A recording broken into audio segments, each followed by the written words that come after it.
KINA Sports. Coming up, you're going to get a full preview of area games, analysis on this matchup, and keys to a Trojan win.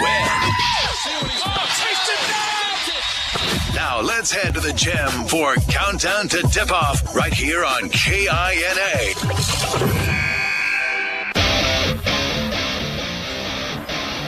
Just another typical 65-degree Tuesday here in north central Kansas as we get ready for the last game of the regular season.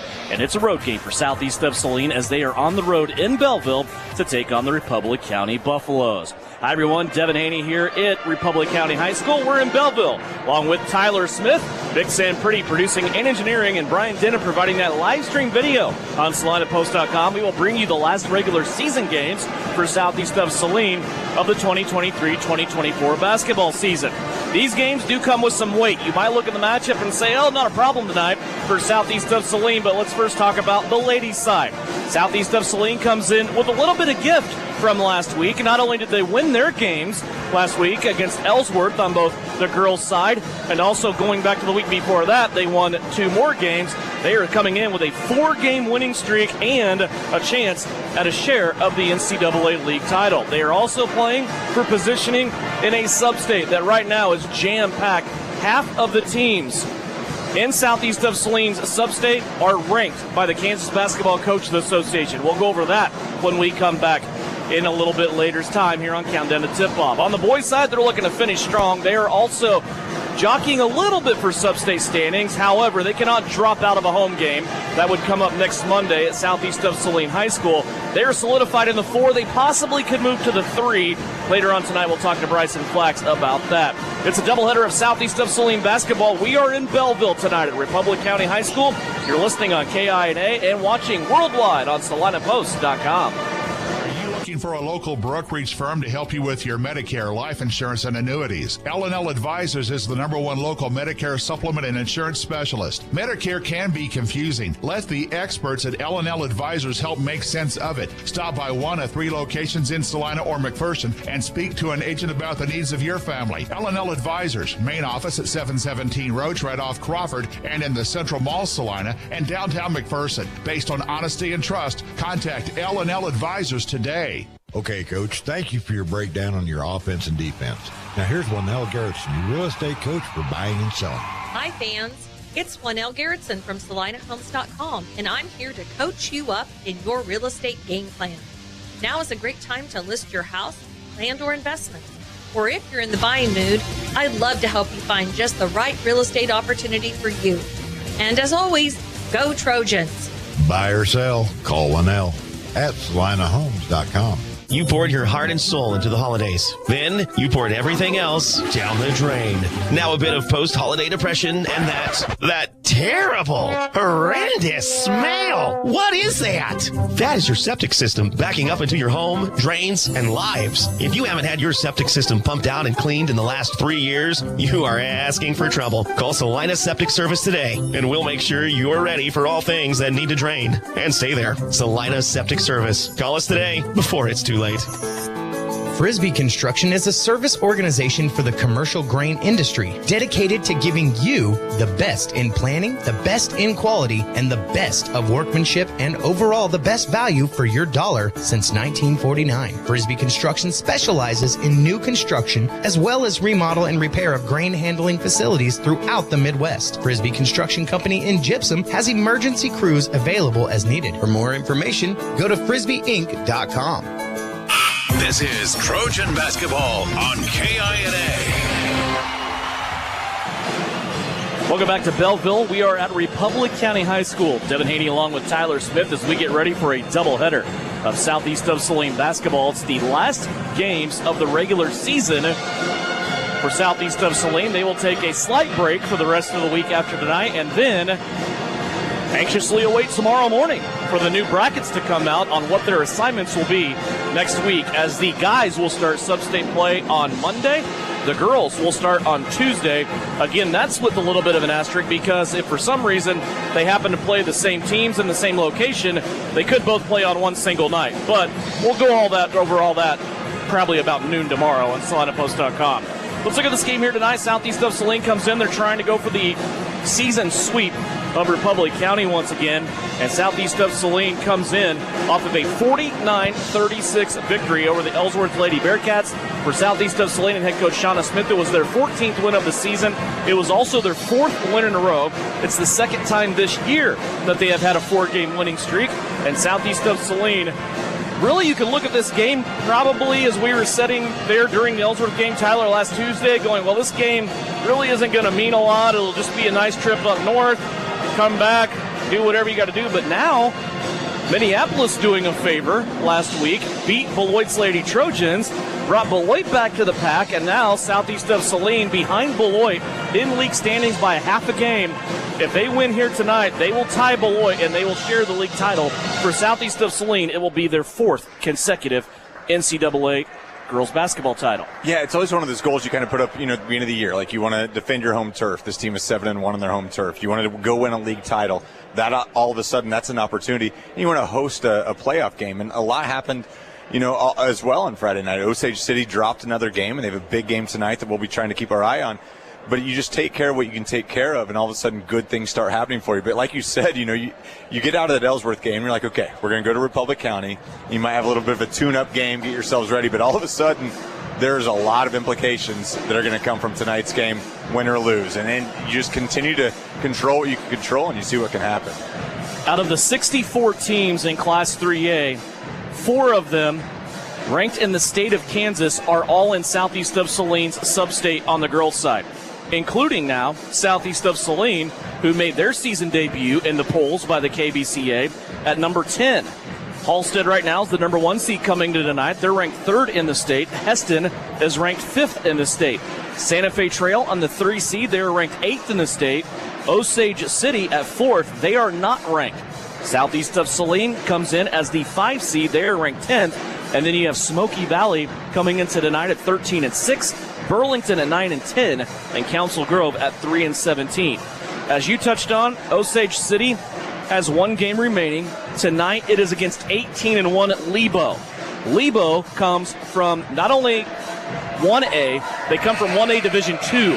What that means is if you have a girls basketball team and 3 cheerleaders, every female in that school is on the court at the same time, right? Yeah, without a doubt. And you see that Lebo's a name that you continue to see that just continues to get every single girl in their school to play basketball, and they play at a really high clip.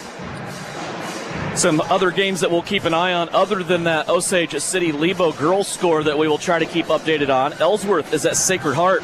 Minneapolis is at Ellenwood. Beloit is at Smith Center. Once again, Beloit is done with league play. They have that half-game lead right now on Southeast of Saline. Tonight, Southeast, with their game here against Republic County, can pull into a tie, and they split during the regular season, too, so that is an actual tie. You also have Clay Center at Concordia, Salina Central at Andover, Valley Center at Salina South, Bennington is at Inman, Chapman is at Abilene. To renew that rivalry in Dickinson County, there was a couple of games last night involving NCKL schools. Concordia girls defeated Chapman 54-51. Concordia boys defeated Chapman 54-50.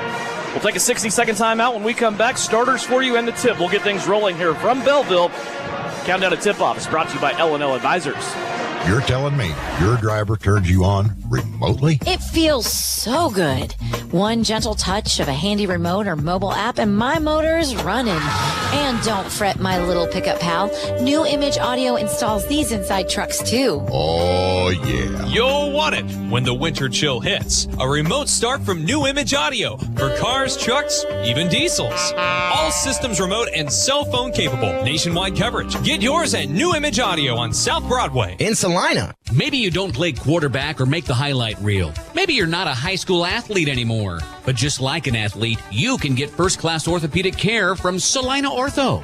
Their doctors and staff strive to get you back to an injury-free, pain-free life as quickly as possible. Salina Ortho has a doctor on call 24/7 for all orthopedic injuries. So next time you're injured, trust the experts at Salina Ortho. Your voice, your choice, past, present, and future. See them online at salinaortho.com.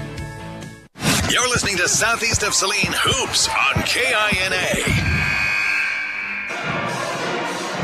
Back here at Republic County High School, let's go over starters for you first for the visiting Southeast of Saline Trojans. They are under the direction of head coach Shauna Smith, assisted by Steve Reedy and Julie Lund. Trojans come in 14-5 overall. They are 7-2 in the NCAA. They will start 3 seniors, led by Brielle Potachik, a 5'4" senior who averages 7.5 points per game, also 2 rebounds and 2 assists. With her in the backcourt, Maddie Harris, a 5'6" senior, 8.5 points per game, 4 rebounds. Maddie leads this team in assists at 3.5 assists per game. 5'7" senior Lexi Jacobson, also in the starting lineup. Lexi leads the team in scoring, rebounding, and steals, 10.5 points per game, 7 rebounds, and almost 40 steals on the season. Rounding out the starting 5 is the lone junior in the starting lineup for Southeast. It's Addison Rohr. The 5'7" junior leads the team in offensive rebounding. She also scores 4 points a game along with 6 rebounds a contest. She has 54 offensive rebounds on the season. Abigail Pearson, a 5'7" sophomore, will be the 5th of the starting 5. She averages 8 points a game, 4 rebounds, and 2 assists. Southeast of Saline comes in, hunting their 4th consecutive NCAA league title. As I said, they're 14-5, 7-2 in league play. They are coming off of a 49-36 win last Tuesday against Ellsworth. The starters for Republic County, Gracie Simpson will be in the starting lineup for the Lady Buffs, along with Cadence Hinkey. She is a senior. Simpson is a junior. Also in the starting lineup for the Buffs will be Kylie Stone, a sophomore. Dakota Peters, another sophomore. And to round out the trio of sophomores is Avery Stint. Stint is the leading scorer and leading rebounder on this team. It's been a rough go for quite some time for this Lady Buff team. They are 0-19 coming into this game, and they are currently mired in a 64-game losing streak. But as Francis Flax and I talked in Gypsum when this Republic County team came to visit in the first week of February, we both felt confident that losing streak was going to end pretty soon. They gave Sacred Heart all they wanted last week, Tyler. This is a team that regardless of where they may be at as far as wins and losses and losing streak, push all that aside, this Lady Buff team is going to play extremely hard. Yeah, without a doubt. And we've seen this with Coach Allie Frederick in her 2nd year now. I mean, this team gives you everything you want.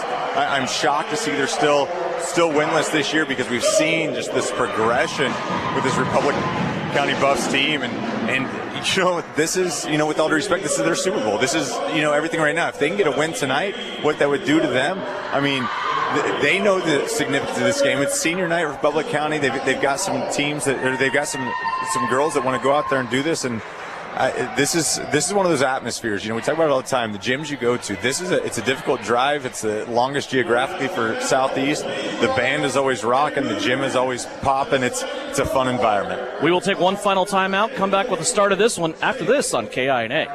Are you looking for a local brokerage firm to help you with your Medicare, life insurance, and annuities? L&L Advisors is the #1 local Medicare supplement and insurance specialist. Medicare can be confusing. Let the experts at L&L Advisors help make sense of it. Stop by one of 3 locations in Salina or McPherson and speak to an agent about the needs of your family. L&L Advisors, main office at 717 Roach, right off Crawford, and in the Central Mall, Salina, and downtown McPherson. Based on honesty and trust, contact L&L Advisors today. The Bennington State Bank proudly supports local sports and wants each student to know that their hard work and talent is noticed and appreciated. At Bennington State Bank, they care about local communities and are committed to fostering long-term relationships through the delivery of excellent customer service, integrity, and fairness. From helping local businesses to supporting community youth and nonprofits to helping you purchase your dream home or invest in your future, Bennington State Bank is here to help. Give them a call to experience exceptional banking with hometown service. Bennington State Bank, your trusted hometown bank. Member FDIC.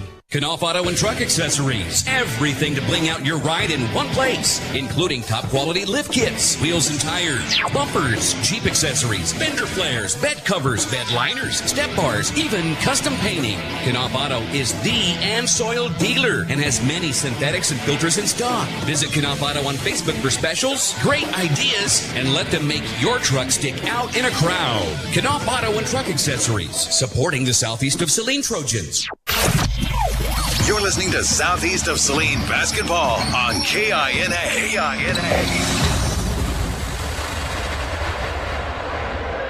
Starters getting final instructions from their coaches right now. Tyler Smith, your new Image Audio, keys to success tonight for Southeast of Saline. Well, Devin, tonight's a coach's dream, right? You get 20 games a year, 32 minutes a game. You get 640 minutes to kind of get your team ready for the postseason. I used a calculator, didn't use my hands or fingers there, so I know that's legit. But this is a dream that you need all 640 of those minutes to determine kind of what you're going to do in the postseason. There's so much right on these last 32 minutes tonight, and I don't think that's left on these girls. They understand the significance of tonight, the legacy they can leave.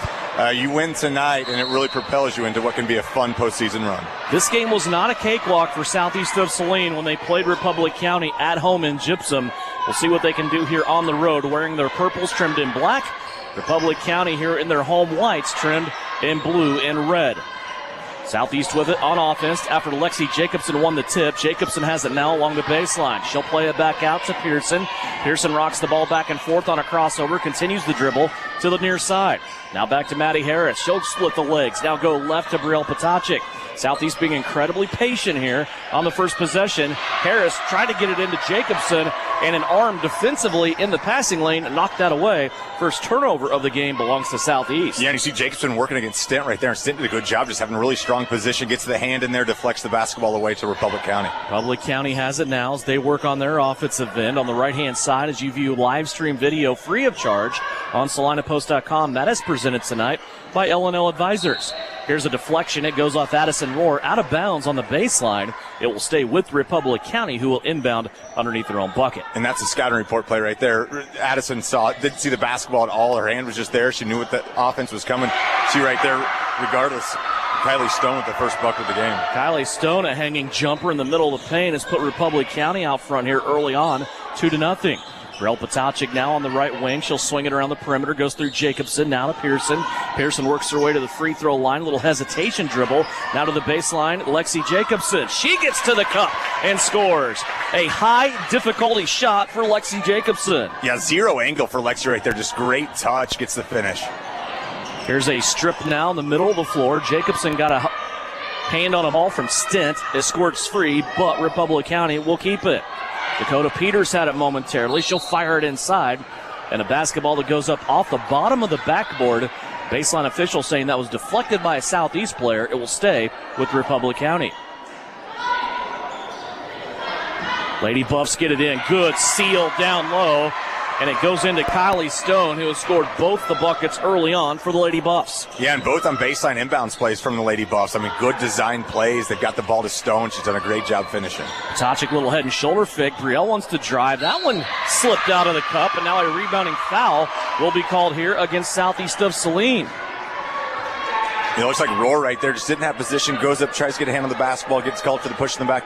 But you're seeing, like, the intensity of this Republic County team. They understand that tonight's they want to make every night their night. That's something we've never, ever, thought that they lacked was intensity. And this could be a fun night for Republic County, but you see Maddie Harris deciding to do something different. Harris got the steal in the middle of the floor, but then she gave it back. It's picked up off the floor from Stint, and now a foul will be called here on Southeast of Saline. This home crowd and this home team for Republic County fired up here early on. A foul goes on Abba Pearson. It's her first. Southeast of Saline has 2 team fouls. 5:44 left to play. We're just underway first quarter. Here's Stone again, willing her way to the basket and going through contact to score her 3rd consecutive bucket. 6-2 Republic County. Now Jacobson goes back at it. She hangs and shoots. Not only hangs and shoots, but also went into the 2 best players for Republic County and scored. She will also get a free throw and a chance to score 3. Well, and Lexi's so good at using the backboard. We've seen her twice now just get bad angles where she just had to go baseline and not use the backboard. She misses that free throw, but great, strong finishes from the senior. Foul for Republic County on Avery Stint, their leading scorer. Jacobson left the free throw, as you said. It's 6-4 Republic County. Here's a three-pointer put up by Avery Stint. That's no good. Rebound loose. Jacobson will pick it up. Now to Harris. One-arm pass up the floor. Potacek transition 3. Off the front of the lip and no good. Basketball out of bounds. And it will stay here with Southeast of Saline.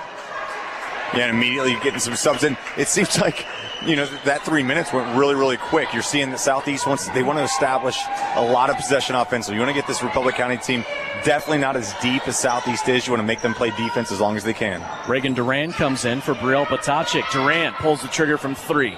That's no good. Pearson, though, by herself inside, scoops it up and puts it back in. Abba Pearson has tied this game at 6. And, Devin, we had a great angle with the same kind of vision that Abba had right there. As you see a walk right there, just that pressure forces Frankie Snap into a travel. But Abba Pearson did a great job timing her jump correctly. She goes and high points it, goes right back up. It's a great finish from Abba. Snap just came in off the bench. She replaced Kylie Stone. Stone is the only buff to score and has taken all their shots but one. Here's the inbounds play. Maddie Harris from 3. Splashes through the net. Here comes Southeast of Saline on a tear. And a timeout for Republic County. Southeast of Saline has rattled off 7 points in the last minute, and a timeout is called here by Republic County. 9-6, Southeast of Saline leads it. It's a full timeout as we're halfway through the first quarter here on KINA. Winter travel can be treacherous if your tires are worn out. Stay safe with an inspection at Commercial Tire Company. Cold weather also drops the inflation in your tires. Get them checked today to avoid losing grip or damaging your tires. Commercial Tire will help keep you safe. For repairs that aren't tire-related, our automotive and diesel mechanics will fix it right the first time. Commercial Tire Centers, West Crawford and North 9th, Saline. Commercial Tire Centers, where service is everything.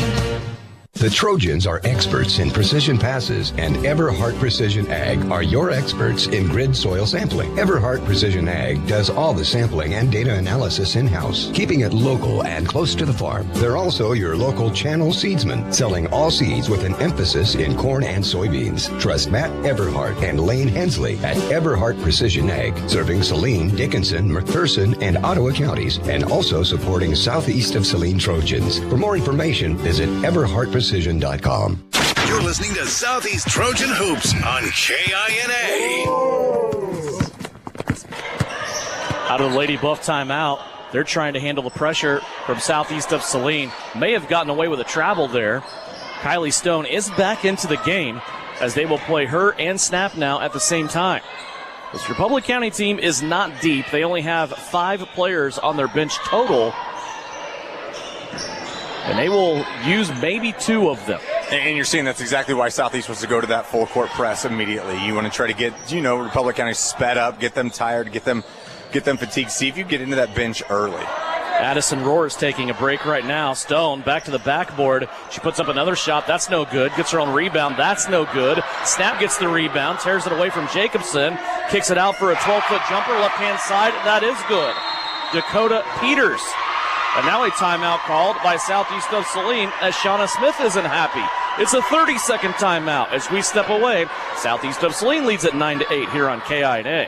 When does normal acute pain become abnormal chronic pain? Chronic pain can be one of 2 types, nociceptive and neuropathic. Each type differs based on what causes it, what it feels like, and what treatments may relieve it. Neuropathic pain can often be managed by a therapy called neurostimulation or spinal cord stimulation. If you suffer from chronic pain, ask your primary care physician for a referral to the Salina Pain Clinic. Our pain specialist will discuss the right options to manage your pain. Online at salinapainclinic.org. This is Trojan Basketball on KINA. The basket by Dakota Peters broke a 7-0 run for Southeast of Saline, and now Southeast in the backcourt turns it over. Potacik and Harris trying to work through some three-quarter court pressure from Republic County, and they give it back to the Lady Buffs. Yeah, you're seeing right now that timeout was called because you had 3 straight offensive rebounds from Republic County. You come out of that timeout, give the ball away easily. Right now, you just got to be able to handle the pressure. I mean, there's great pressure from Republic County. Awesome environment as we continue to talk about. Just learn how to handle it. Hanky with it, right down low. She gets bottled up defensively. Reagan Duran down there. And it's going to be a 5 count as the Buffs commit their 3rd turnover. Brielle Potacik came in during that timeout. Now Abba Pearson will go out. Her and Addison Rohr are resting. So it is Sutton Douglas and Reagan Durant in there with Jacobson, Harris, and Potacik. Lexi Jacobson pulls up from the left-hand elbow and puts one in. And when we talk about her ability to use the backboard, I didn't think it'd be from 15 feet away, but regardless, Lexi finds the basket right there. Stripped by Harris all by herself. Jacobson said, "Go on, girl," and she got it. There was 2 purple jerseys down there. That was it. and Maddie Harris scores her 4th and 5th points. Here's a steal by Reagan Duran. Back to Jacobson. She missed it badly off the backboard. Lexi even has a look of amusement on her face. Maddie Harris, though, got the weak side rebound and was fouled. I don't think in a million years Lexi thought she'd be that free and that wide open, just completely airball, or sails it over the rim, gets some backboard, but Maddie does a great job grabbing that offensive board, getting the ball back to Southeast. Addison Rohr back in. Sutton Douglas back to the Southeast bench. Harris with it into Potacek. Brielle faked the 3, gets into the paint, pulls up from 14, and swished it home. Brielle Potacek's first basket of the night.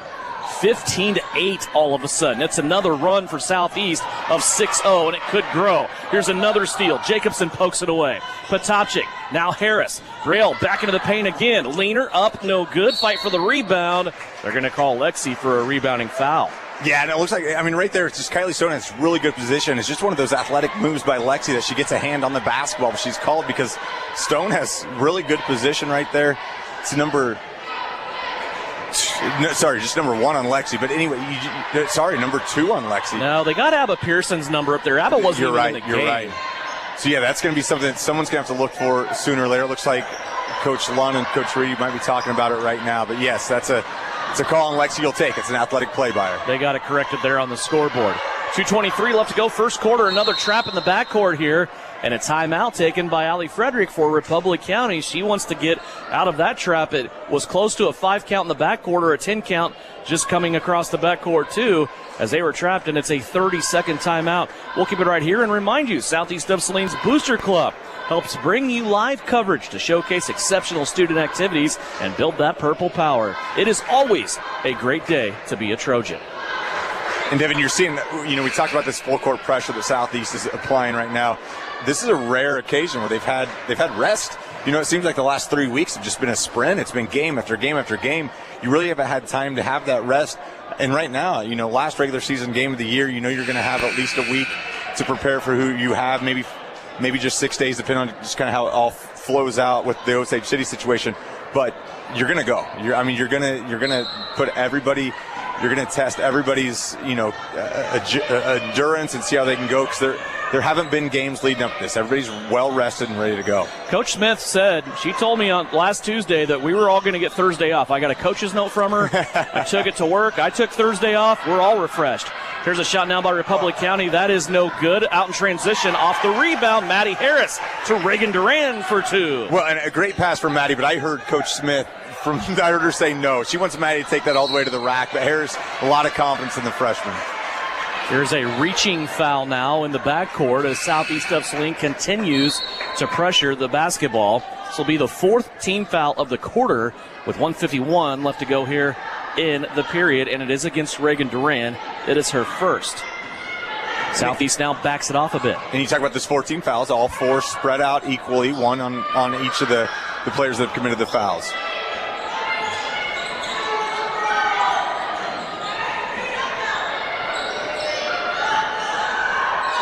Southeast continues to clamp down defensively here. Switching a lot of this action for Republic County. Now Stone goes into the paint. She was guarded by Duran. The ball pops free, and it's picked up by Pearson. 7 turnovers for Republic County. Here's Potacek with it off the hands of Pearson, but she gets it back. Abba plays it in the corner to Duran. Back to Brielle. Boy, Brielle's wide open there. The defense just kind of backed off of her. She sees it now. Shot up, and it rims off to the left-hand side where Duran is there to keep it alive. Brielle gets back into the paint, across the lane to Pearson, and Abba Pearson is fouled on the floor. It will be the third team foul for Republic County here in the quarter with 1:01 left to play. Yeah, and that's a fortunate call for Republic County, because it looked like Abba just split the defense, so they get a late whistle as she's getting ready to finish the bucket. 17-8. We go inside of a minute. Duran has it. She looks back right to Potacek. Republic County there, though. Defensively, they have a couple people in the area, and they're going to bottle her up. Potacek gets it back. Tried to pass it. Weird pass there from Brielle, and it got taken away by Republic County. That's the 4th turnover for Southeast. Yeah, it looked like she just tried to throw it over the zone. She had 2 open players. Just the ball just didn't have enough mustard on it to get all the way to where she wanted it to get to. Republic County with it at the free throw line. A little high-low. They go into Stone. Shot up, no good. She had her back to the basket. Now it comes Harris running up the left-hand sideline to Pearson. Pearson comes back to the corner now. Harris inside to Rohr, who is fouled over the top. Foul will go against Kylie Stone for Republic County. Yeah, and one thing I like about Stone, offensively and defensively, she does a lot. She's a good athlete, big body, just not a lot of patience. You saw it right there on the foul, and you saw it earlier offensively with her errant shot. I mean, if she just takes that split second, just gathers herself, a lot more is going to come to her, and that's something that she just needs to kind of trust her body and trust her moves because she's a super talented player. The sophomore picks up her second foul in this game. Duran in the corner. Now back to Potacek, playing for the last shot here of the quarter. Clock down to 10. Harris has it. Skip pass over the top. Grazed the haircut of Brielle Potacek. Landed with Duran. They save it. Clock down to 4. Maddie Harris. Extra pass to Pearson. Her shot at the buzzer is up, and it is good.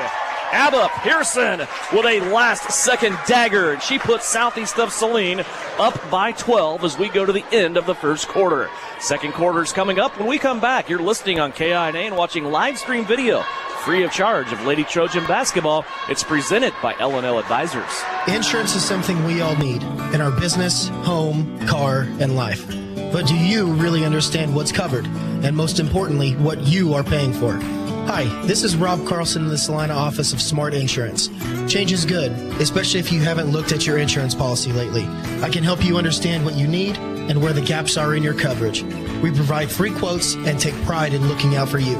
Smart Insurance, with locations in Salina, Abilene, and Harrington. Give us a call today. Are you looking for a local brokerage firm to help you with your Medicare, life insurance, and annuities? L&L Advisors is the #1 local Medicare supplement and insurance specialist. Medicare can be confusing. Let the experts at L&L Advisors help make sense of it. Stop by one of 3 locations in Salina or McPherson and speak to an agent about the needs of your family. L&L Advisors, main office at 717 Roach, right off Crawford, and in the Central Mall, Salina, and downtown McPherson. Based on honesty and trust, contact L&L Advisors today. You're listening to Southeast of Saline Hoops on KINA. Republic County was up in this game 6-2. Then Southeast went on an 18-2 run to close the quarter. Lady Trojans lead it 20-8. Devin Haney, Tyler Smith back here in Belleville. As Southeast of Saline visiting Republic County, and a traveling violation will be issued there to the Buffs. Is their 8th turnover of the first half. And Devin, it hasn't been really pretty for Southeast, but it's been a lot of these live ball turnovers caused from the press, caused from just chaos that they're creating on the defensive side. Right there, you see a dead ball turnover. Let's see if Southeast can get something going in the half-court set. 20-8, it's a 12-point lead. Pearson wants another 3. This one's strong. Rohr in there trying to keep it alive, as she does so very often on the offensive end. But Avery Stent comes in and cleans it up for Republic County.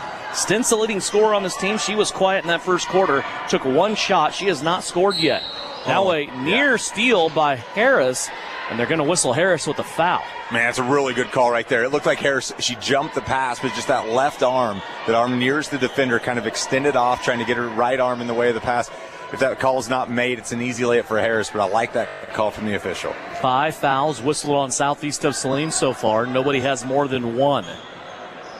Republic County with it here on their offensive end. Southeast of Saline in a man-to-man defense. 20-8, Lady Trojans. High post entry to snap.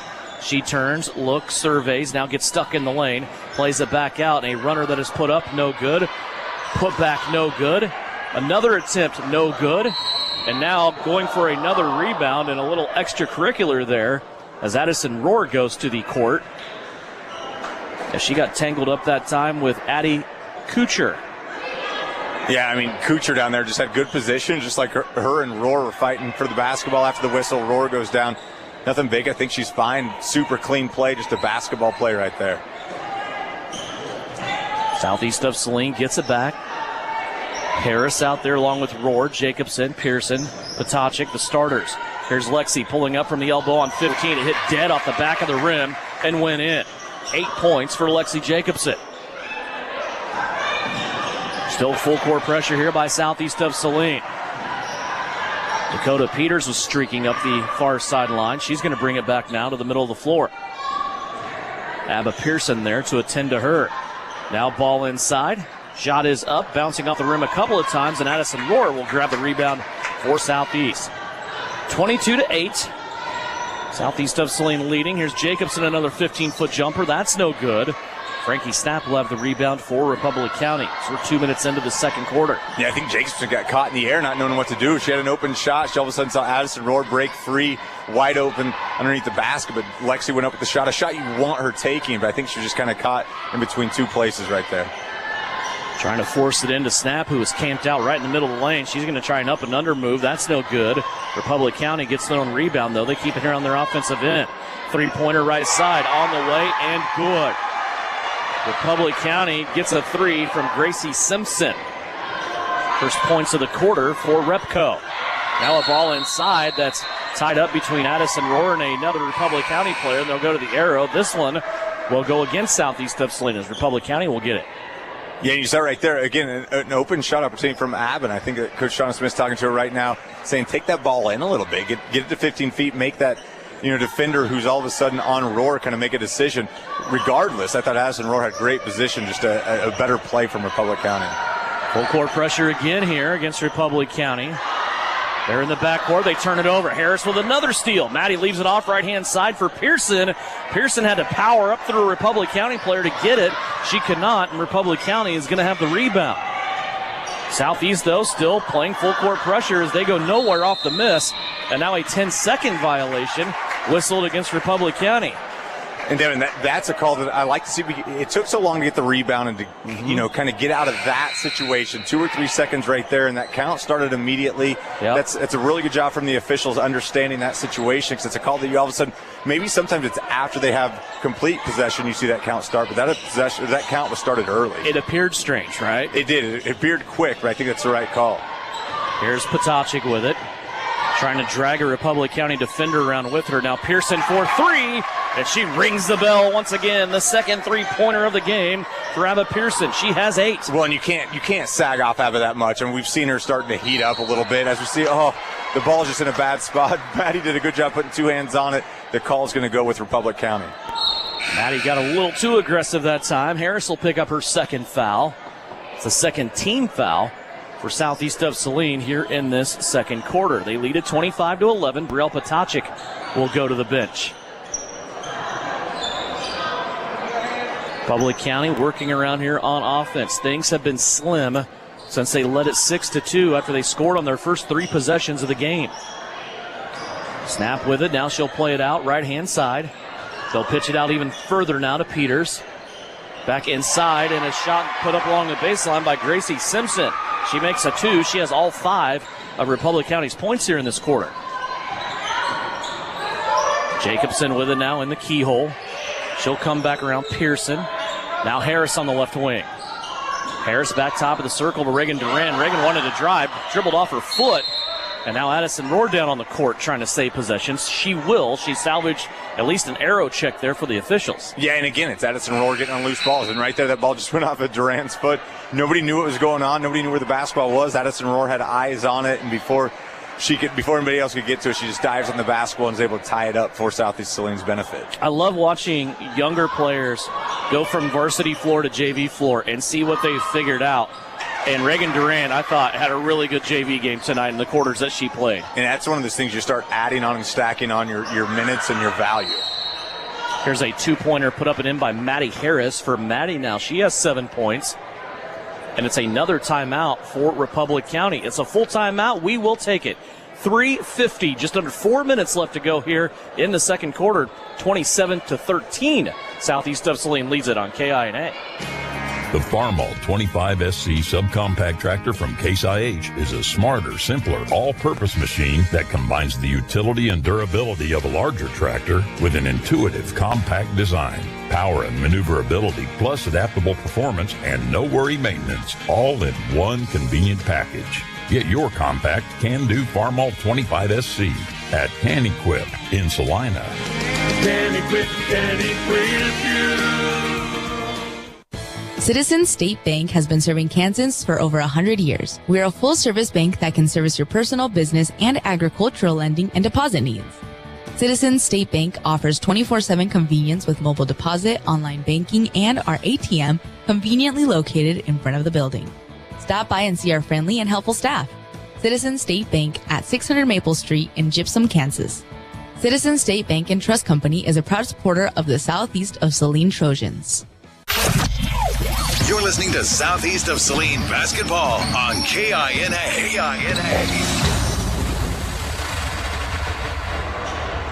27-13 our score. Southeast of Saline leading Republic County. 3:50 left to go here in the second quarter before halftime. Don't forget, we'll talk to Bryson Flax coming up here at the half. Get the other side of things and the perspective for the Southeast of Saline guys as they come in to their regular season finale tonight.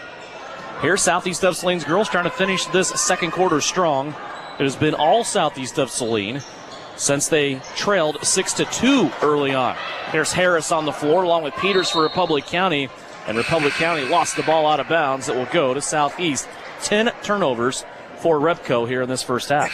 And Devin, what I like the most about that, I mean, you're 30 feet away from the basket, and Maddie Harris is just pressure on the ball. It was led by Lexi Jacobson, on Avery Stint, just pressuring the basketball. You're not letting the offense get into a half-court flow. If you're pressuring the ball 30 feet away and you're creating loose balls, it's only going to happen. It's only going to create great things for you defensively. Pearson with it.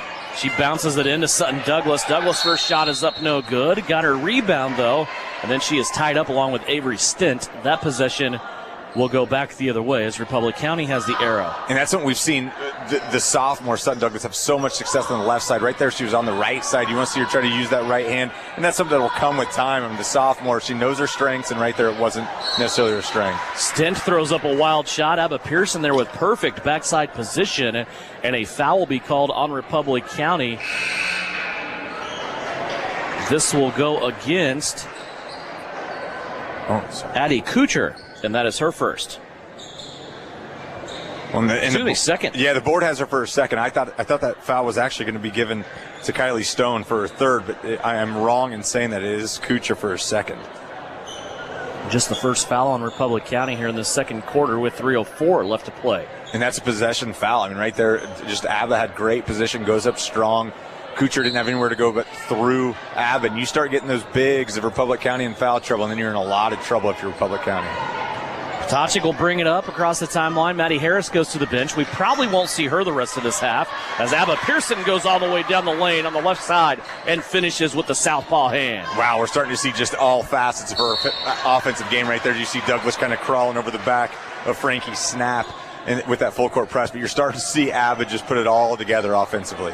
It's so hard, right? Because when you're pressing, you want to be aggressive, but you also have to trust your teammates are going to be in the right spot eventually. As long as you play good, solid, honest defense, they will be there. But, man, when those balls are hanging in the air like that, it is tough. Without a doubt. But that's where you want Frankie Snap catching the ball. Yeah. You want her to be the person that's catching the ball for Republic County right there at midcourt and having chaos around her. Here's Stint trying to score on Jacobson. Lexi right there with a hand in the face. Rebound taken off backside by Abba Pearson. 2.5 minutes left to go. Duran inside. Bounces it to Sutton Douglas. She tried to pull through a defender and is tied up. The arrow will keep it with Southeast of Saline. Yeah, right there. She tries to go with that dribble to kind of get herself loose. Frankie Snap did a great job getting her hands on the basketball before the dribble could hit the floor. It's a great tie-up from Republic County. Potachik with it. She'll bounce it in. They'll work it all the way around the perimeter. Ends up back with Brielle for three. That one too strong, no good. And the rebound on the backside for Republic County. That's taken in there by Cadence Hinkie. Here comes Republic County. Back on their offensive end. Just 5 points here in the quarter. Gracie Simpson has all of them. She is standing on the right wing. Here's Avery Stint. She's going to rise up and score. Can't keep her quiet forever. That's Republic County's leading scorer, and that's her first basket of the night. Yeah, and Stint's the one player you really got to be concerned with. I mean, she's capable of putting in 20. You just make sure every shot that she takes, there's a lot of hands in her face and try to keep her. You can't contain her, just try to keep her occupied. Here's Jacobson on a double team. Goes right around him, and Lexi scores. She has 10. Boy, she has had a couple of those, Tyler, in this game where it looks like it's impossible angle at the backboard, and somehow she is able to get it. Yeah, her touch has just become so much better around that area. You know, we've seen her at times where she has to utilize the backboard, has not to right there, but she got herself in position to utilize the backboard for that finish. 31-15, Southeast of Saline has Republic County doubled up. Now Maddie Harris will come back in for Southeast of Saline. Maddie trying to get this ball in. She finally does so to Jacobson. Back to Harris for three. That one off the rim. No good, but it bounces over, and Abba Pearson is there to keep it alive for Southeast on offense. Jacobson again, mid-lane, hanging, shooting, and scoring. Boy, we've come accustomed to that over the last 6 games, haven't we? Yeah, it's a great job. And you saw Sten's hand just kind of swipe at the very end, but Lexi just elevates too high for anybody to give any bother to that shot. I mean, we've been accustomed to that since day one, but she has done it with a vengeance over the last 6 games. Here's a ball now that goes out of bounds off of southeast of Saline. It will stay with Republic County as Maddie Harris will go out now. Sarah Feldman will check in for the first time, trying to protect Maddie from getting that 3rd foul here in the second quarter. 67 seconds left to go in the second. Peters set to inbounds. She goes to Simpson. Couple of drives to the paint. Her shot curls around the rim and falls off. But Simpson, though, gets her own rebound. She took it away from Feldman. Now to Stent for 3 off the front lip. Potacek with the rebound. Here comes Brielle. Off to the right-hand side, Feldman. She is fouled in the back, and that'll be the 2nd foul on Republic County here in this quarter. And I love the flow. Sarah Feldman in the game right now doesn't have a lot of minutes, but immediately we see her grab a big-time rebound there. Then ball gets slapped away. She's going around on transition. Immediately when she catches the ball, she knows exactly how the transition game works. She gets the ball into Jacobson immediately, and the foul is called on Republic County. 33-15. Here's Pearson inside off the inbounds. Her short little jumper will not fall down. And Republic County has it back with 39 seconds left to go. We'll check stats from the first half, also the Bennington State Bank scoreboard when we get a chance here at the intermission. Here's a shot put up by Kylie Stone, and she scores again. That is points 7 and 8 for her, and now a foul in the middle of the floor that will be called against Republic County as Dakota Peters ran right through a screen set by Abba Pearson. And Abba knew exactly what she was doing. She set her feet. It's one of those where Peters has a full head of steam, and Abba's tough as nails, just sets her feet down, sets the screen, stays legitimate with it, fouls on Peters. 25 seconds left to go as we close out second quarter. Potacek has it between the rings. Center of the floor, she'll fire left to Feldman. Now another pass to the left, Jacobson. Clock down to 14. Brielle Potacek looks at the opposite end, checks the time. Now she'll operate off to the right-hand side. Feldman, and that ball's knocked out of bounds. It will stay with Southeast. Nope, they're going to change the call. They're going to say it went off Feldman last and give it to Republic County.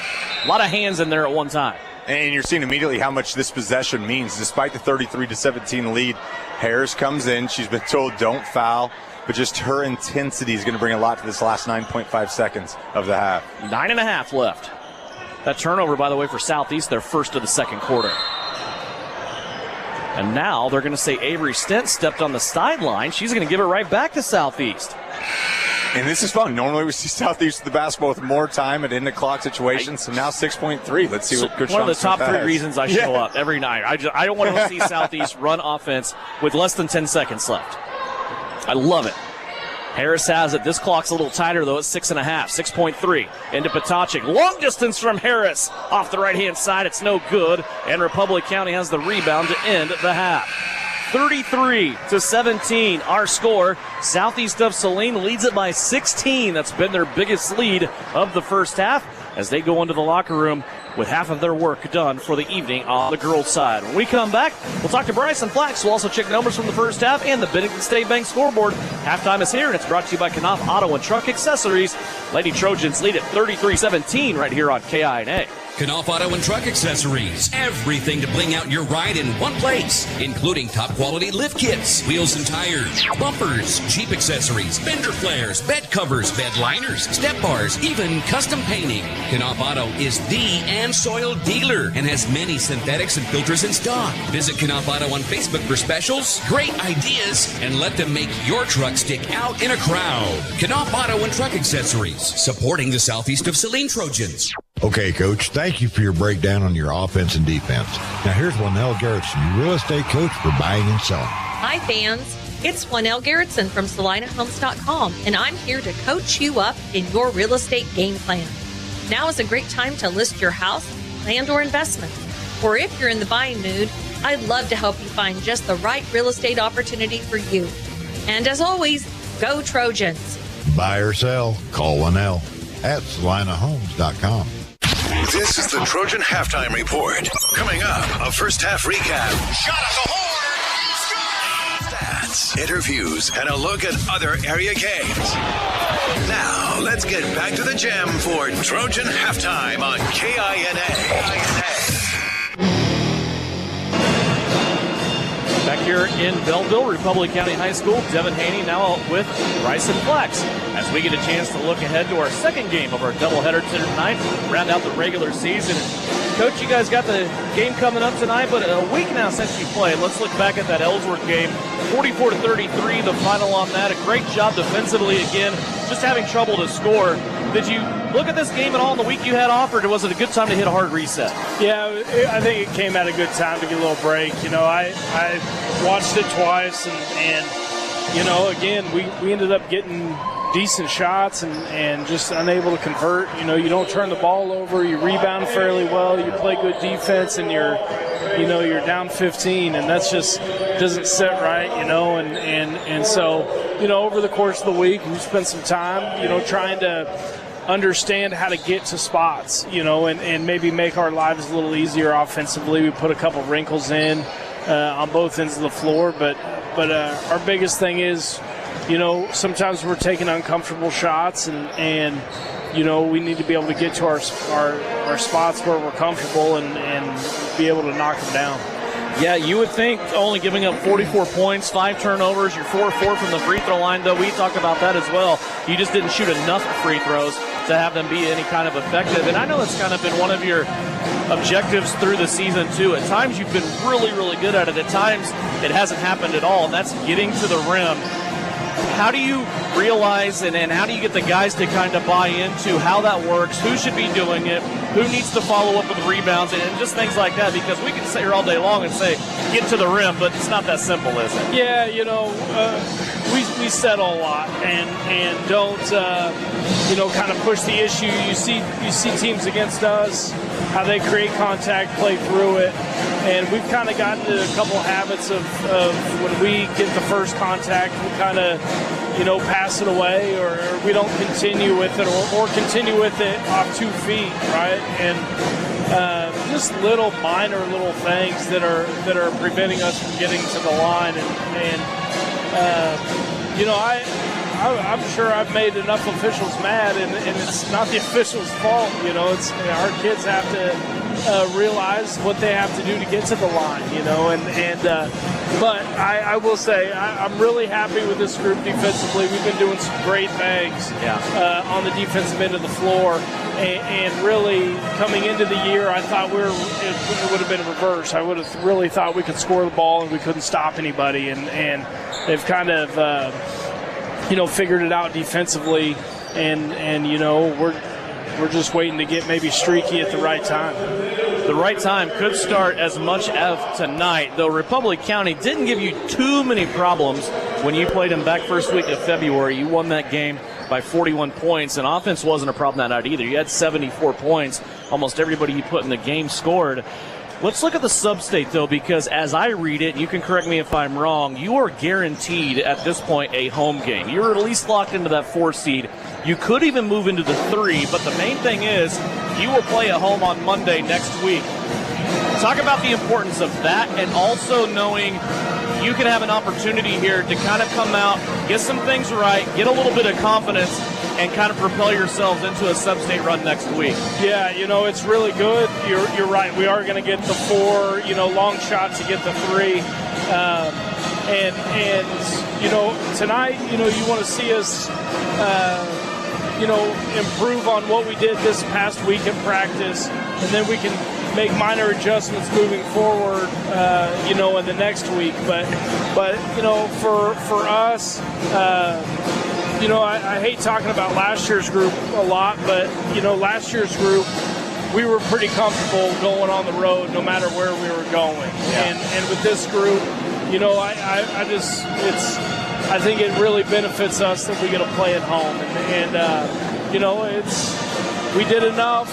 You know, we did enough, and we got enough help to be put in that position. And you know, but a mishap tonight, you know, would lock you into 4 no matter what, not even give you a chance at 3. So, you know, we're looking to come out of here, compete, and get better.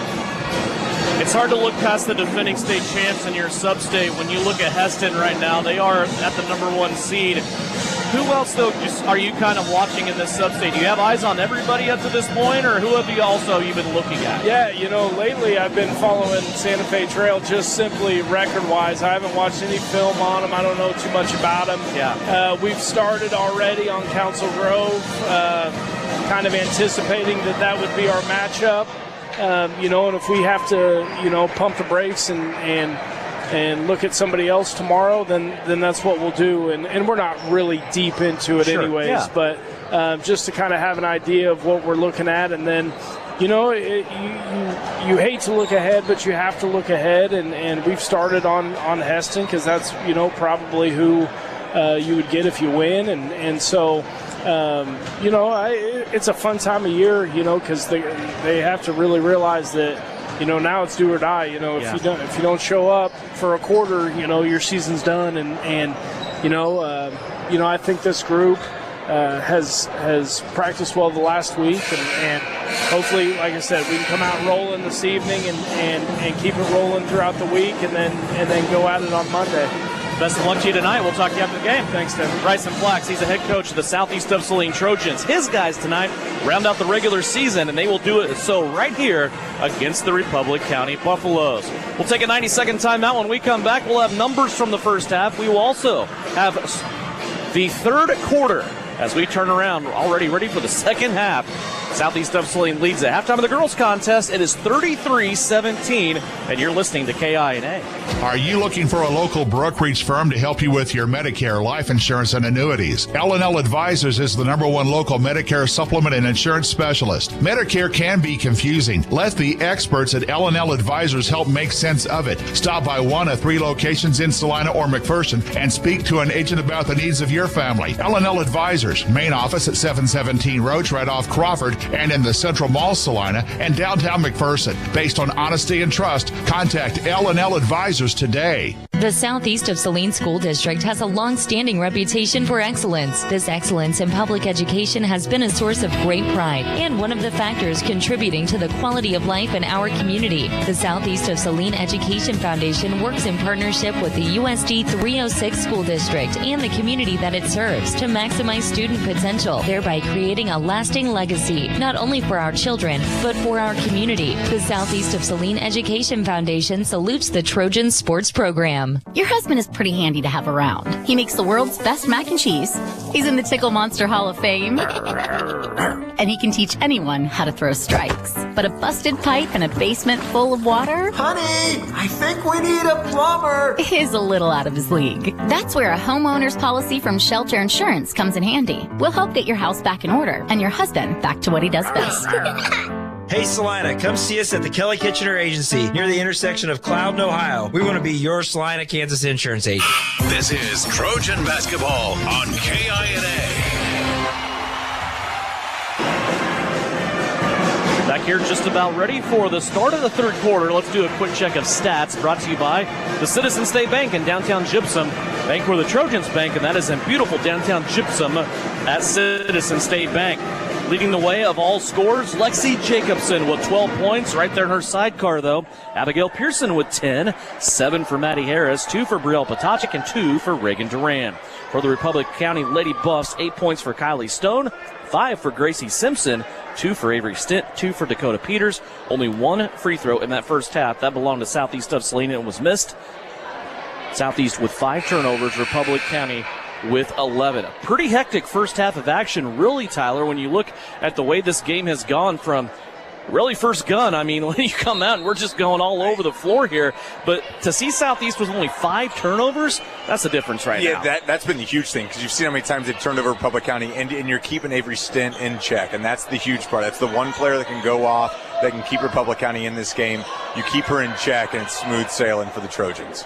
Southeast continuing to push Republic County back on their heels here. They come out, start the third quarter in a 1-3-1 half-court trap. It's a mild trap, but it's an extended 1-3-1 with Lexi Jacobson playing at the point.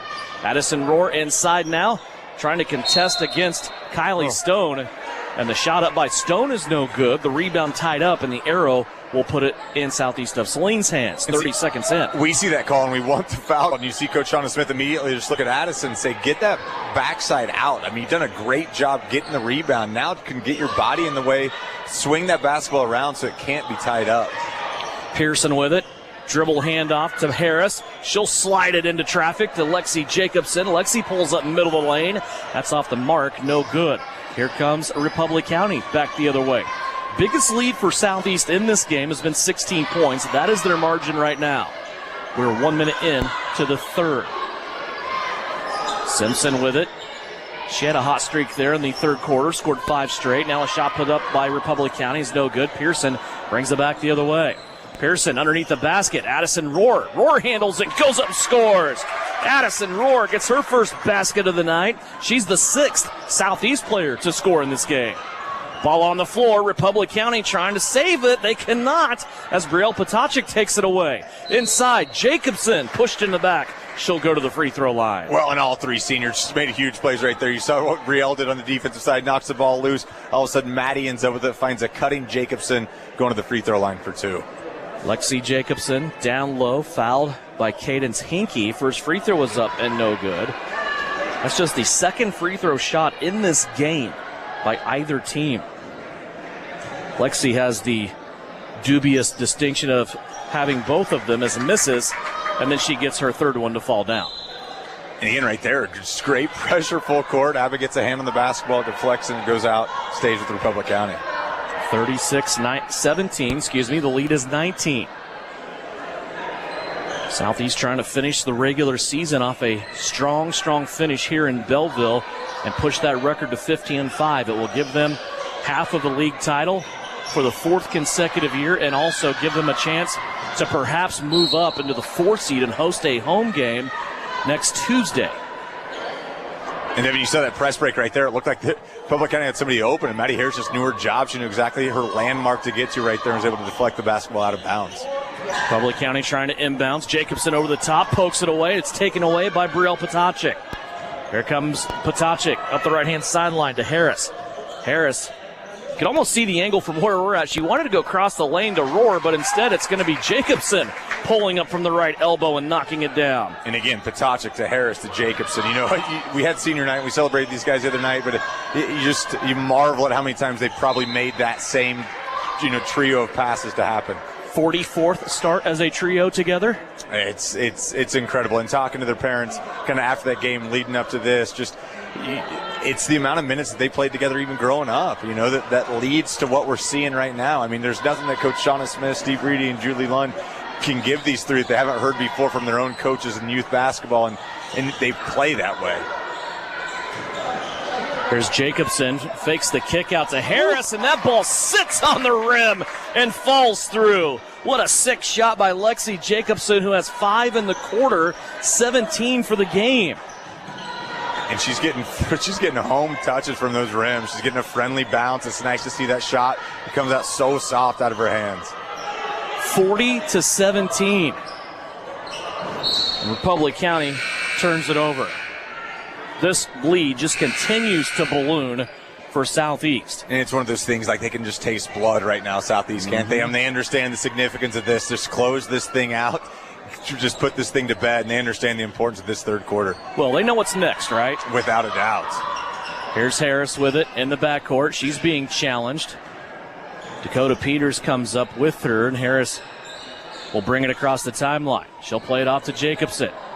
Lexi now to Sutton Douglas, who has come to the game. Potachik and Rohr both sit down for a break. Here's Lexi for 3. Off the back of the rim. Douglas with a rebound. She'll go back and is fouled.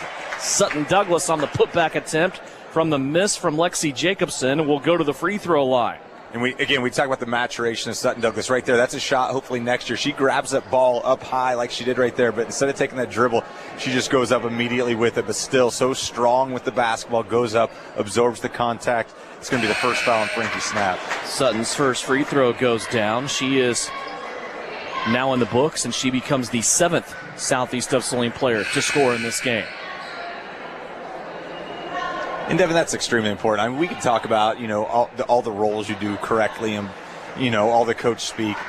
but it's nice to get buckets, right? Like anytime you're scoring, you're kind of feeling better about yourself. That's something you can tell everybody at home as Sutton hits that second one. That's when you kind of feel yourself into the game as Sutton now has 2. After missing their first 3 free throws, Southeast of Saline now has made their last 3. And Republic County turns it over again. They have 4 consecutive turnovers, 5 already in the first 3 minutes of the second half. And Southeast of Saline's lead continues to grow. And this is kind of the blueprint we thought would happen, right? You're going to put that pressure on early. Republic County handled it a little bit better in the first quarter, but as you just wear teams down, you have to start making subs. You see that these subs aren't able to handle this pressure as well as that starting 5. Pearson with the top of the circle. Jacobson, now Harris, far corner. Maddie brings it back around, top of the circle. She'll come right to Pearson. Now back to Jacobson. Reagan Duran in there. Here's Pearson on the drive. Gets into traffic. She is fouled and will go to the line. And again, it's that baseline that Abba's just fallen in love with, and it's such a difficult place to defend. You think you got your baseline to help defend you right there, but she's so good at her feet, gets herself in a good position, and it's a 3rd foul right there on Kylie Stone. She went in to challenge Stone and got the 3rd. As you said, free throw up by Abba is good. Her first free throw attempt of the game. She will get another one.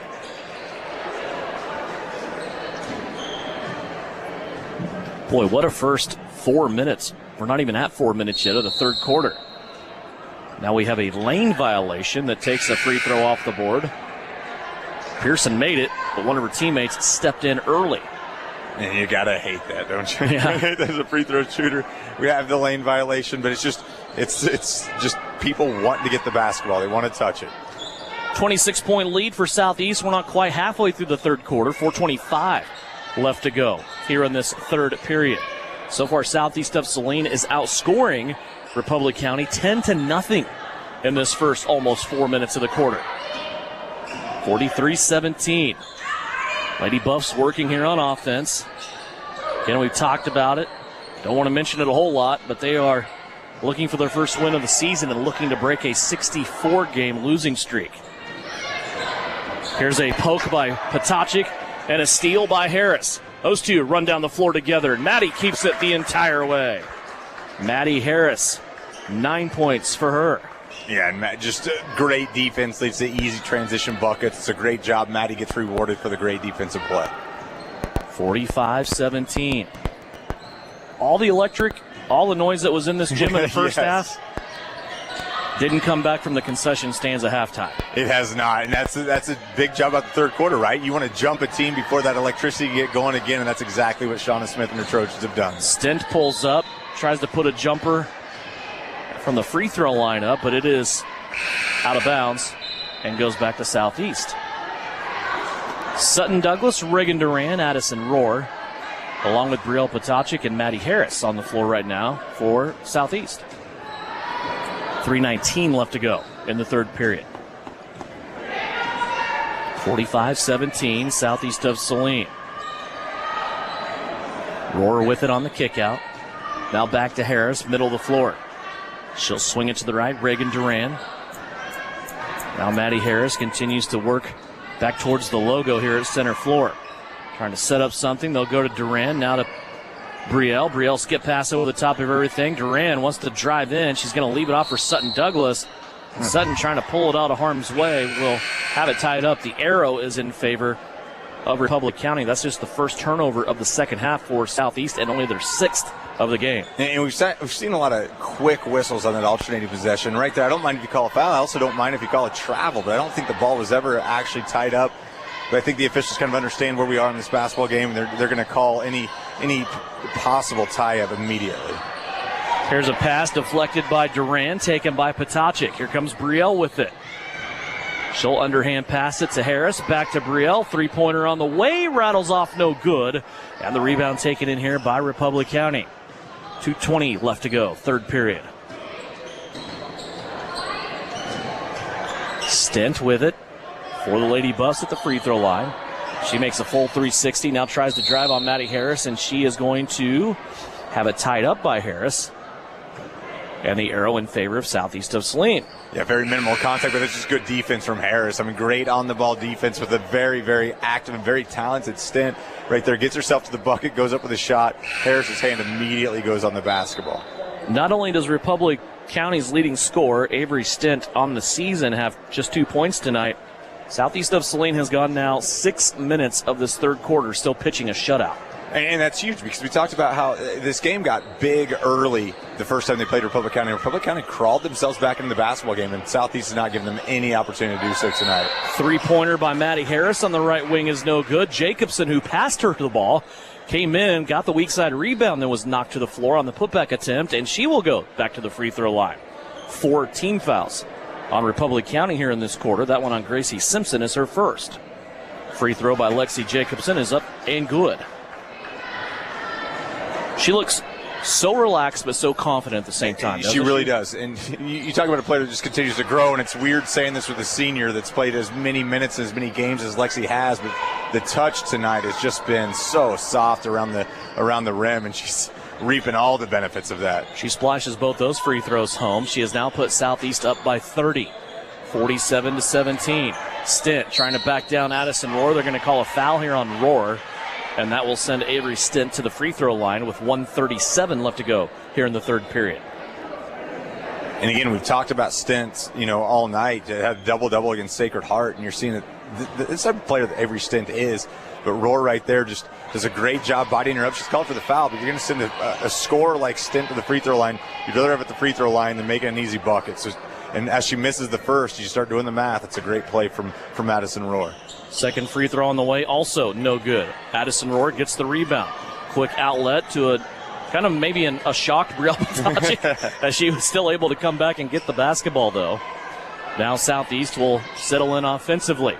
Mid-lane entry, Jacobson, her jumper won't go. Lexi looked a little off balance when she shot that. Addison Rohr had a shot at the rebound, but she opts to let Republic County have it and go back play defense. Yeah, I don't think Jacobson thought she'd be that wide open. Again, it's one of those you just catch the ball 15 feet. You're expecting defense to be there. There's nobody there. There's a ball passed over to the Republic County bench. That's another turnover for the Lady Buffs.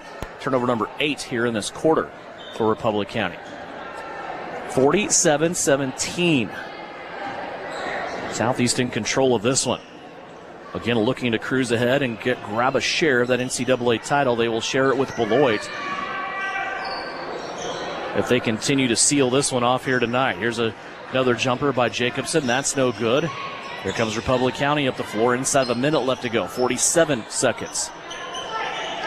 Back out top. Dakota Peters with it. Now they go high post to Stone. Here's a ball poked away by Patacic, picked up by Pearson. Abba Pearson has it with half a minute left. Pearson, long pass, right-hand sideline to Harris. Harris inside to Rohr. Addison Rohr will go to the free throw line and shoot 2.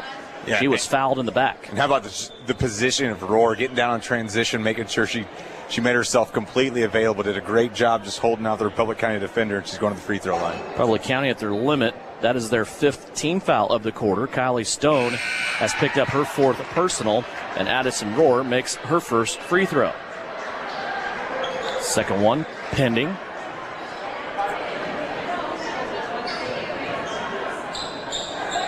It is on the way, and it is good.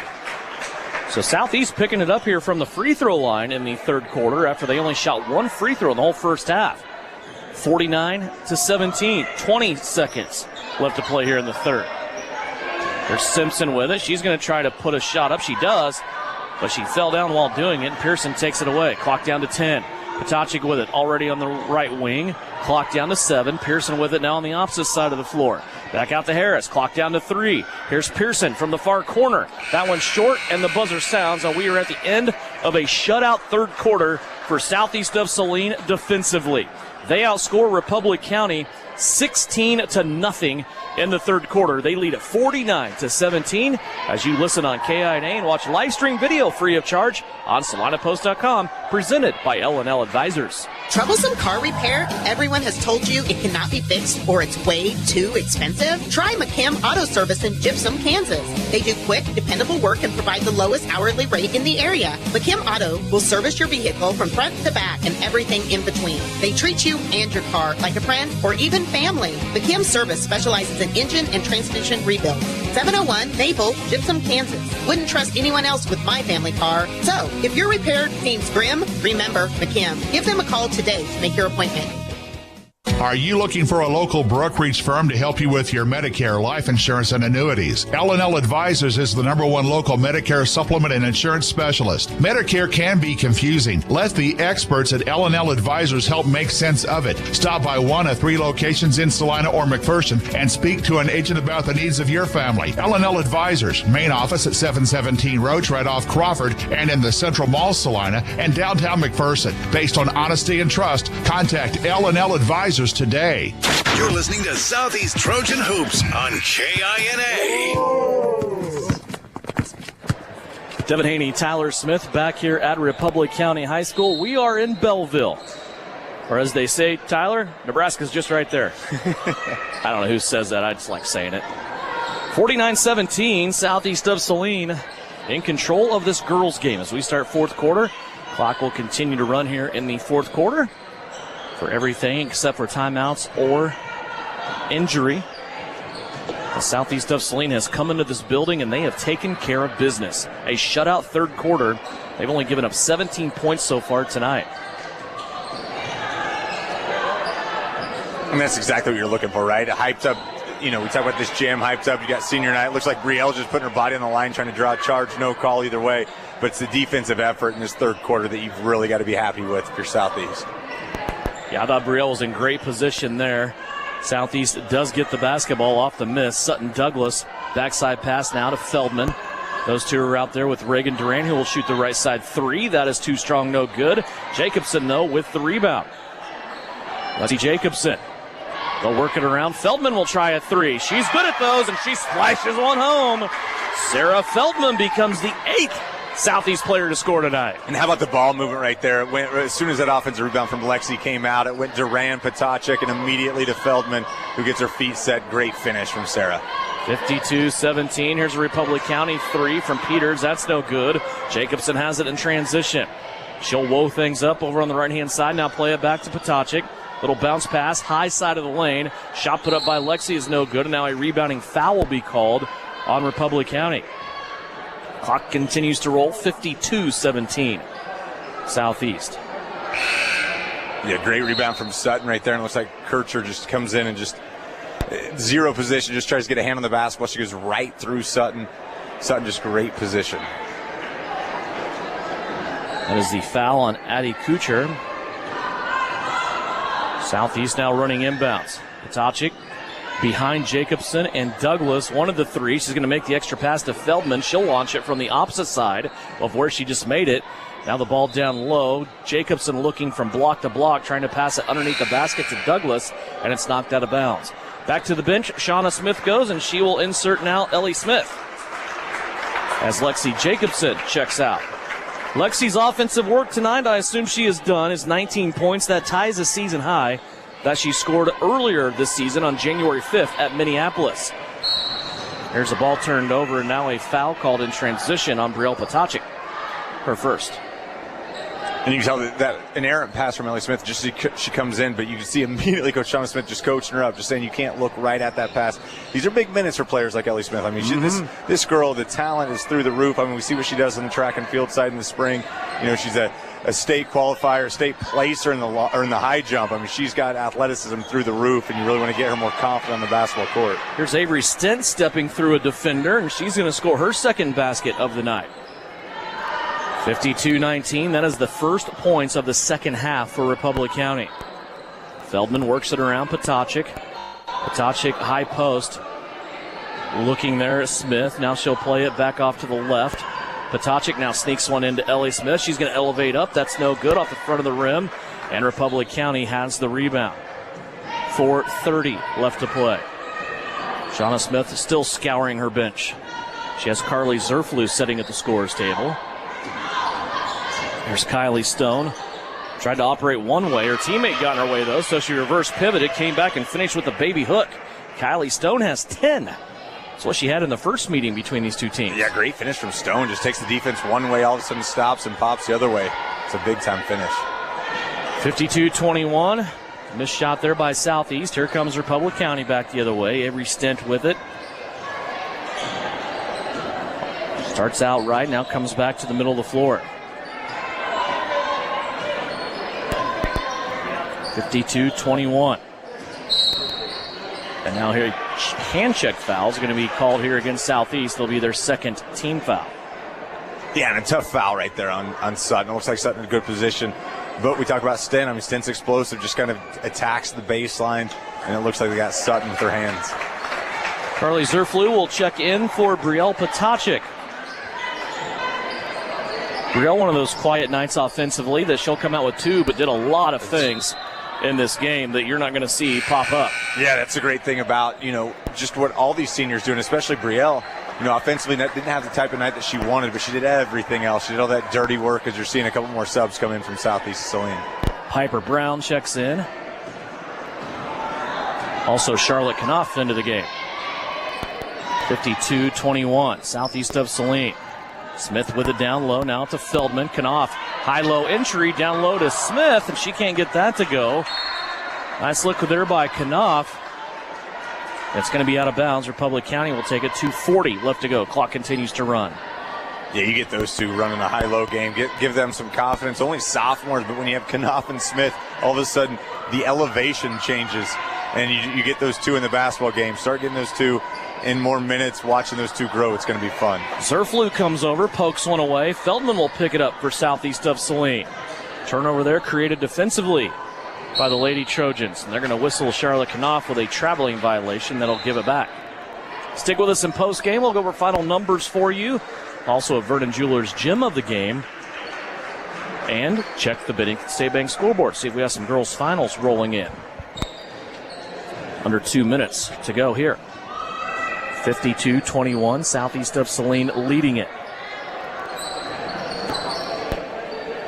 Cadence Hinkie had it on the right wing. Now she'll play it out to Stone. Back over to Stent on the left. Avery Stent wants to drive. Steps around a defender, and she's going to score. Avery Stent now with 6. 1:35 left to play. Really nifty move from Stent. Again, going baseline, just comes back right side, throws that ball up with one hand, but she utilized the backboard so well. Piper Brown on the skip here from Feldman. Play it down to Ellie Smith. Now back out to Zerflu. Carly with a crossover. High post. Now they go into Charlotte Knopf, who will play it back out. Down to Smith along the baseline. Zerflu has it again, middle of the floor. She runs into a Republic County defender, and that's going to be a foul on Repco. Yeah, that's when Zerflu's really strong. When she get downhill right there, she's just trying to get that ball in the right hand so she can get going, but good defense, and all of a sudden there's just too much hands from Republic County. Clock continues to run. 52 seconds. Here's Charlotte Knopf from 18. That's no good. It'll go out of bounds and back to Republic County. Clock down to 40. Southeast of Saline is going to finish the regular season here at 15-5. 8-2 in NCAA play. Avery Stent scores again.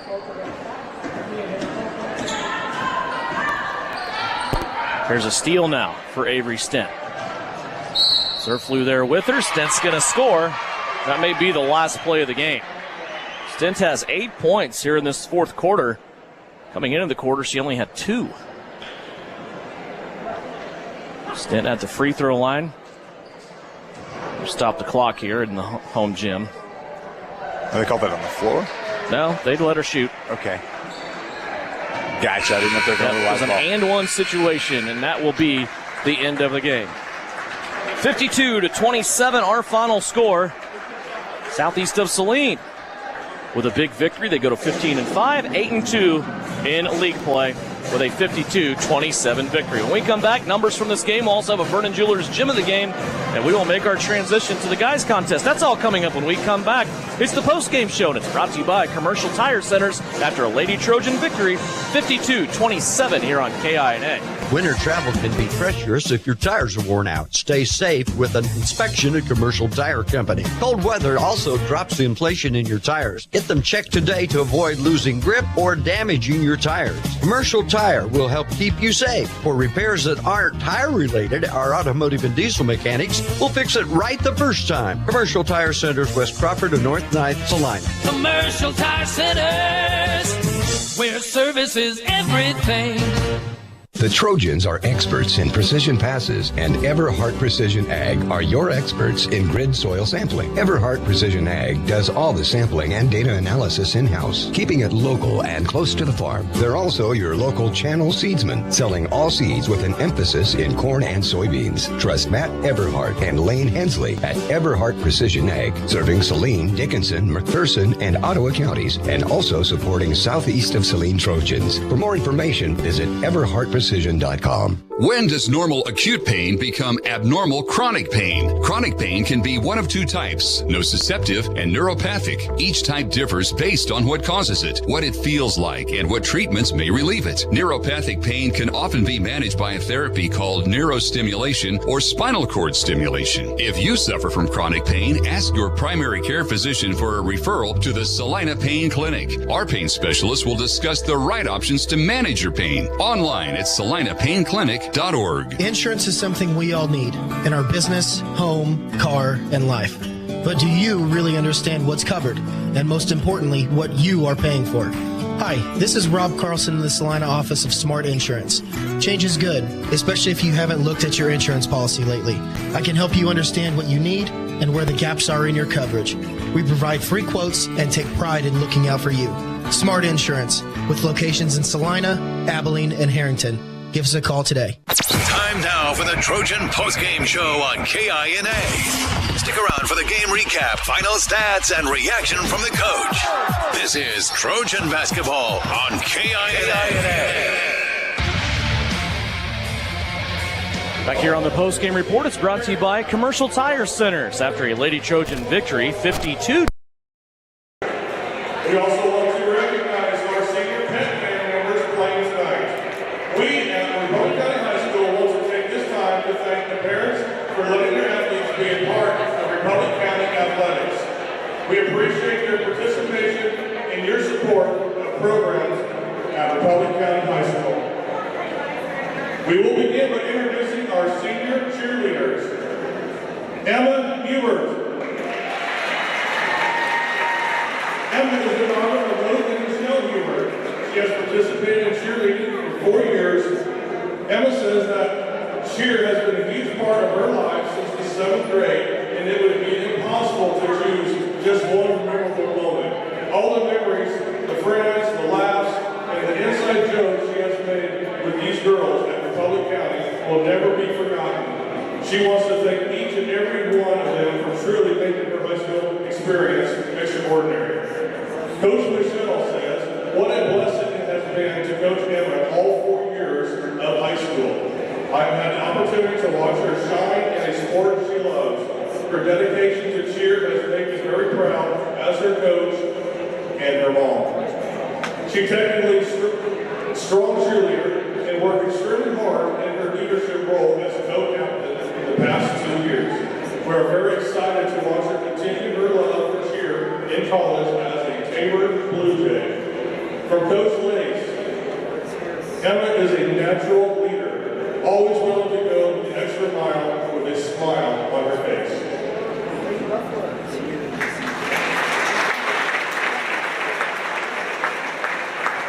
Caitlin Weatherhead. Caitlin is the daughter of Christy Kramer and Travis Weatherhead. She has participated in cheerleading for 4 years. Her most memorable moment participating in cheerleading is getting to go to cheer camp. Coach Michelle says, there are so many accolades I would give this young lady if time allowed. Her technique as a cheerleader has always made me very proud. However, I am most proud of her maturity and her leadership role. She took her role as captain very seriously this year. To say this young lady has overcome some adversity would be an understatement. But through it all, she has grown into an amazing young person whom I have been incredibly proud to coach and mentor the past 4 years. Coach Lace, Caitlin has a very technical style which added a strong presence on this year's squad. Thank you, Caitlin, for always putting your best foot forward.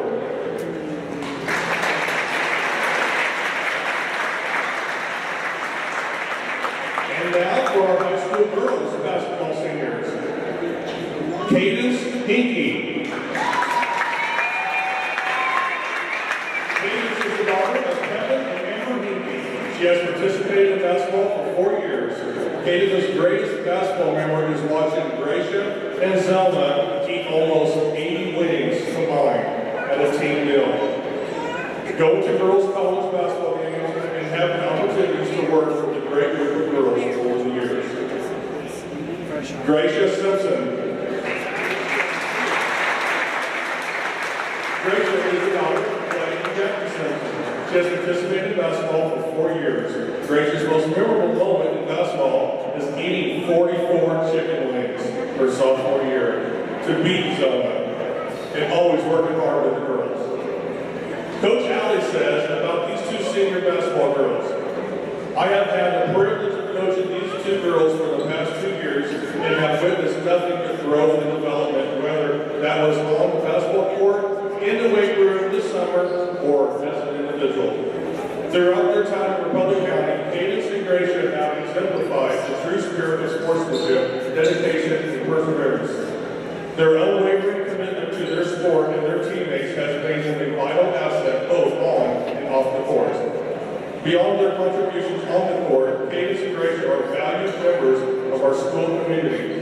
They are known for their kindness, generosity, and willingness to lend a helping hand to those in need. Whether volunteering in the community, mentoring younger athletes, or participating in school events, they have constantly gone above and beyond to make a positive impact on those around them. It has been an honor and a privilege to coach these two over the past 2 years, and I am excited to see all that they will accomplish in the future.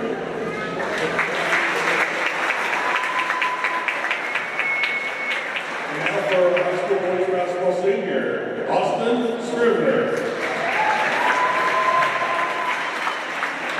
Austin is the nephew of Mike and Judy Boxa. He has participated in basketball for 4 years. His most memorable moment is going bowling sophomore year and witnessing Colin Dahl beat Chase O. Big time. Coach Junker says Austin Scrivener is a 4-year participant and a 2-year letter winner. Austin is the definition of grit. Austin demonstrates toughness and consistency with his attitude and effort for his team. Austin has shown that he is always willing to give, learn, and continue to grow as he has participated in the last 4 years. He is also willing to take on any role at any time for his team. This season alone, he has played everything except point guard and has done with a smile on his face. When we need a player to be physical with an opponent, Austin brings the toughness. He has improved each year and become an important part of our program. Austin is a positive role model for the guys in attitude and effort, and his impact will be felt for years to come. Our program thanks him for his contribution.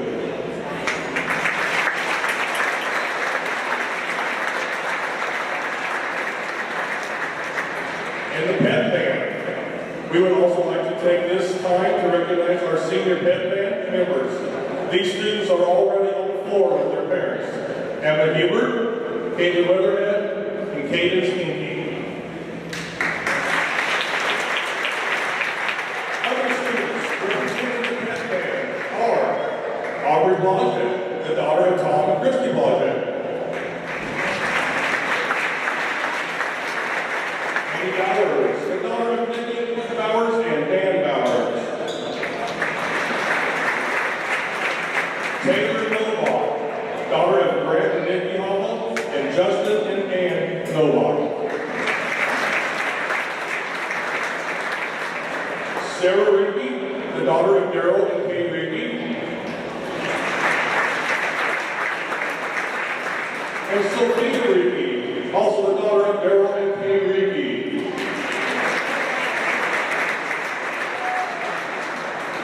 Thank you to our pet band members for always being there and supporting our Buffaloes. So congratulations to all our seniors.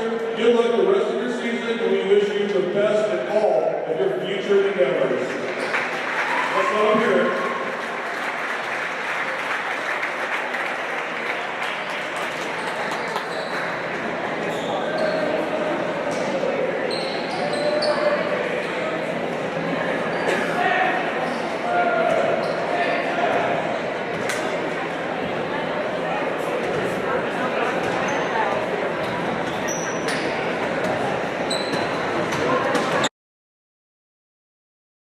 And get ready for the second game of our doubleheader. It is Bryson Flax and the Southeast of Saline guys as they try to round out their regular season in fine fashion.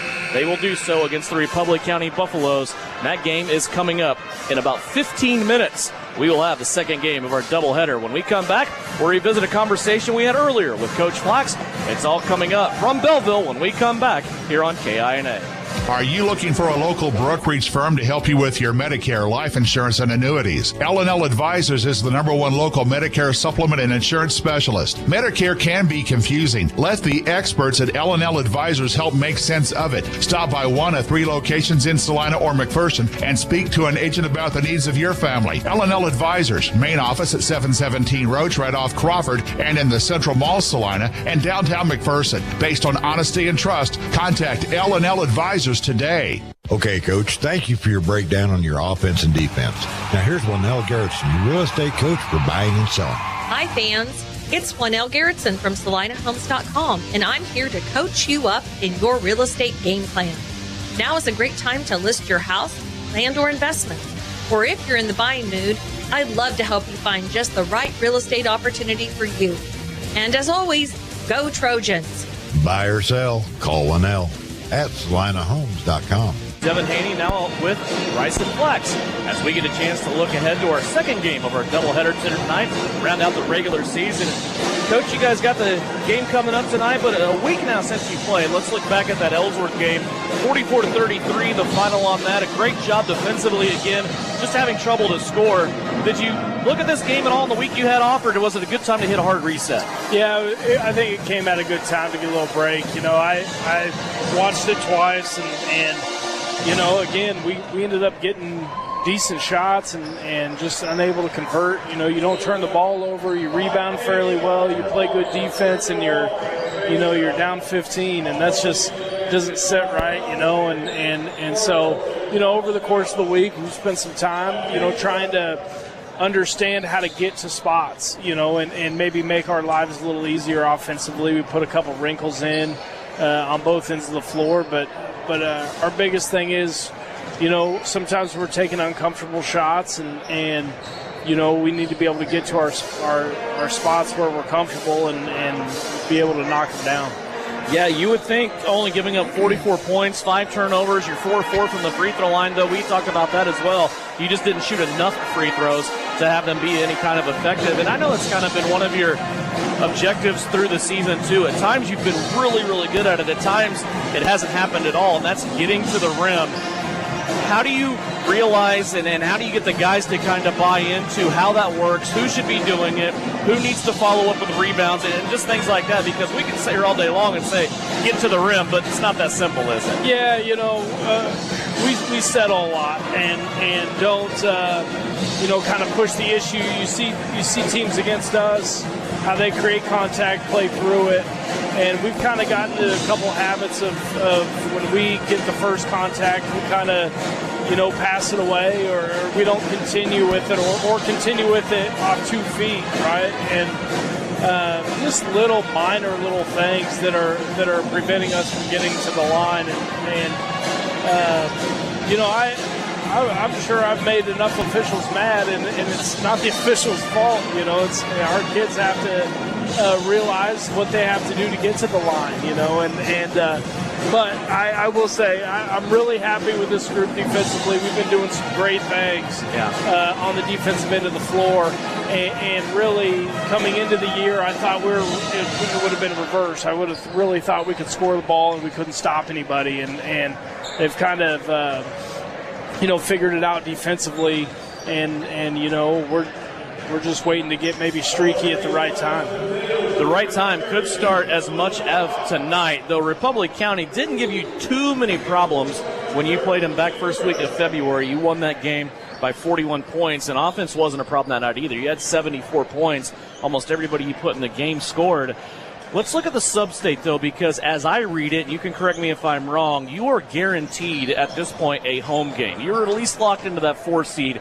You could even move into the 3, but the main thing is you will play at home on Monday next week.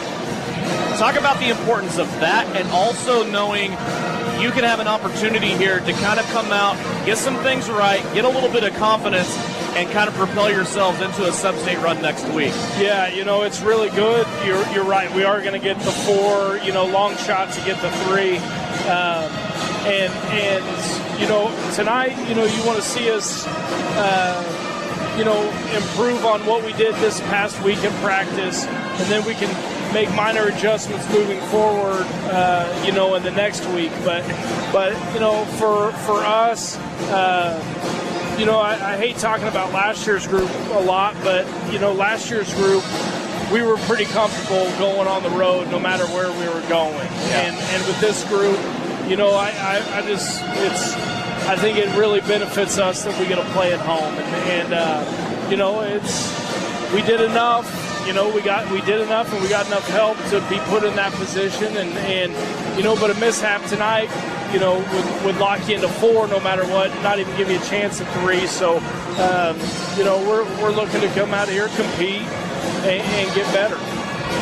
It's hard to look past the defending state champs in your sub-state. When you look at Heston right now, they are at the number 1 seed. Who else, though, are you kind of watching in this sub-state? Do you have eyes on everybody up to this point, or who have you been looking at? Yeah, lately I've been following Santa Fe Trail just simply record-wise. I haven't watched any film on them. I don't know too much about them. Yeah. We've started already on Council Grove, kind of anticipating that would be our matchup.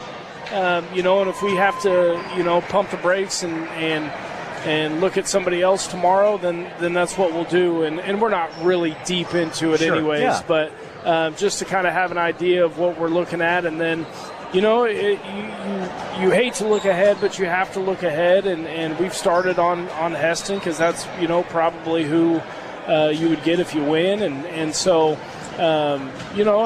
it's a fun time of year, because they have to really realize that, now it's do or die. If you don't show up for a quarter, your season's done. And I think this group has practiced well the last week, and hopefully, like I said, we can come out rolling this evening and keep it rolling throughout the week, and then go at it on Monday.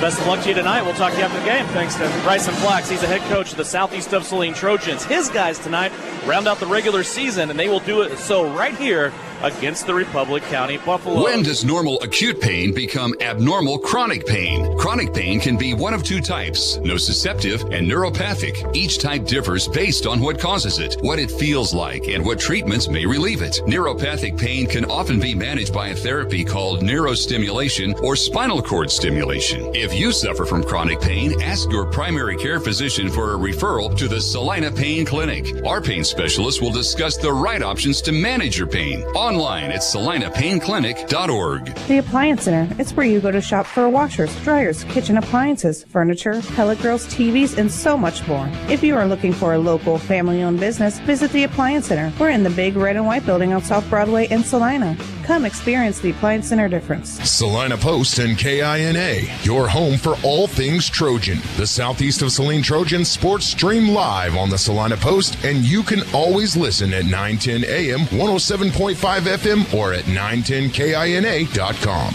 Home Automotive Center in Abilene and Salina has been named Dealer Raider in 2023 for Chevrolet, Buick, and GMC. What's that mean? It means when you buy a vehicle at Home Automotive, you will receive the absolute best in service now for the 11th consecutive year in Abilene and the first for the new Salina location. Home Automotive just keeps exceeding your expectations because you are the number 1 priority, and that is just one reason why. When you shop at Home Automotive Center in Abilene and Salina, you're going to be glad you did. Stardust Trophy has been a family-owned business in downtown Salina since 1976. That tradition continues today. While Valerie and Wendell may be setting their sights on future vacations, Mallory is ready to serve you with a new name, products, and services. Stardust Awards and more. Personalized items and products for your office, business promotion, wedding, and of course, medals and trophies, plus so much more. Stardust Awards and more in downtown Salina since 1976, serving you at StardustTrophy.com. Does your free checking put more cash in your account? Does it give you free range access to ATMs nationwide? If not, tap into superpowered free Kasasa cashback checking at the Bank of Teskit. Visit bankofteskit.com to learn more. Member FDIC. Qualifications, rules, and limitations apply. Rates, rewards, and restrictions may vary by account. Contact institution for details. We're growing your way. We're the Bank of Teskit. APAC Kansas Incorporated has been building the Heartland from the ground up for over a century. From the supply of aggregate materials, hot mix asphalt, and concrete to the construction of roads and bridges, we do it all. You've seen our trucks, and now we want to hire you. APAC in Saline is growing, and we are hiring for all positions. From truck drivers to mechanics, general laborers, and construction, APAC has your next career. For more details, visit the job links page at salinapost.com. Great pay and benefits, APAC is an equal opportunity employer. You're listening to Southeast of Saline Hoops on KINA. Back here in Belleville at Republic County High School, Devin Haney along with Tyler Smith. We're about 5 minutes away from the start of this one. Southeast of Saline comes in on the guys' side. They are 10-9 coming into their regular season finale. 3-6 in the NCAA. They will take on a Republic County team that is 1-18 on the season. Southeast of Saline and Republic County, it's right around the corner. We'll have starters for you.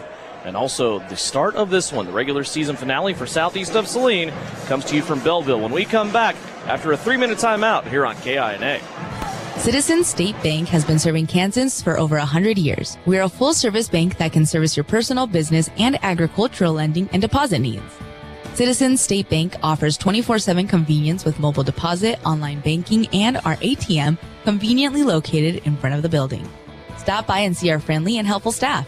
Citizens State Bank at 600 Maple Street in Gypsum, Kansas. Citizens State Bank and Trust Company is a proud supporter of the Southeast of Saline Trojans. The hours of drills, the pre-dawn workouts, the hundreds of laps. It takes hard work, passion, and drive to do what you love. When you're sidelined by injury, Saline Regional Sports Medicine is just as committed and works just as hard to get you back in the game. Saline Regional Sports Medicine, 785-452-7366. SalinaRegionalSportsMedicine.com.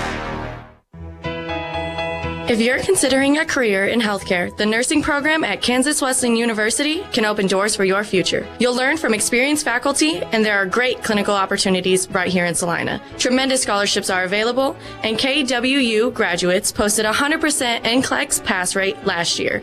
Want to know more? Visit kwu.edu/nursing today. Again, that's kwu.edu/nursing.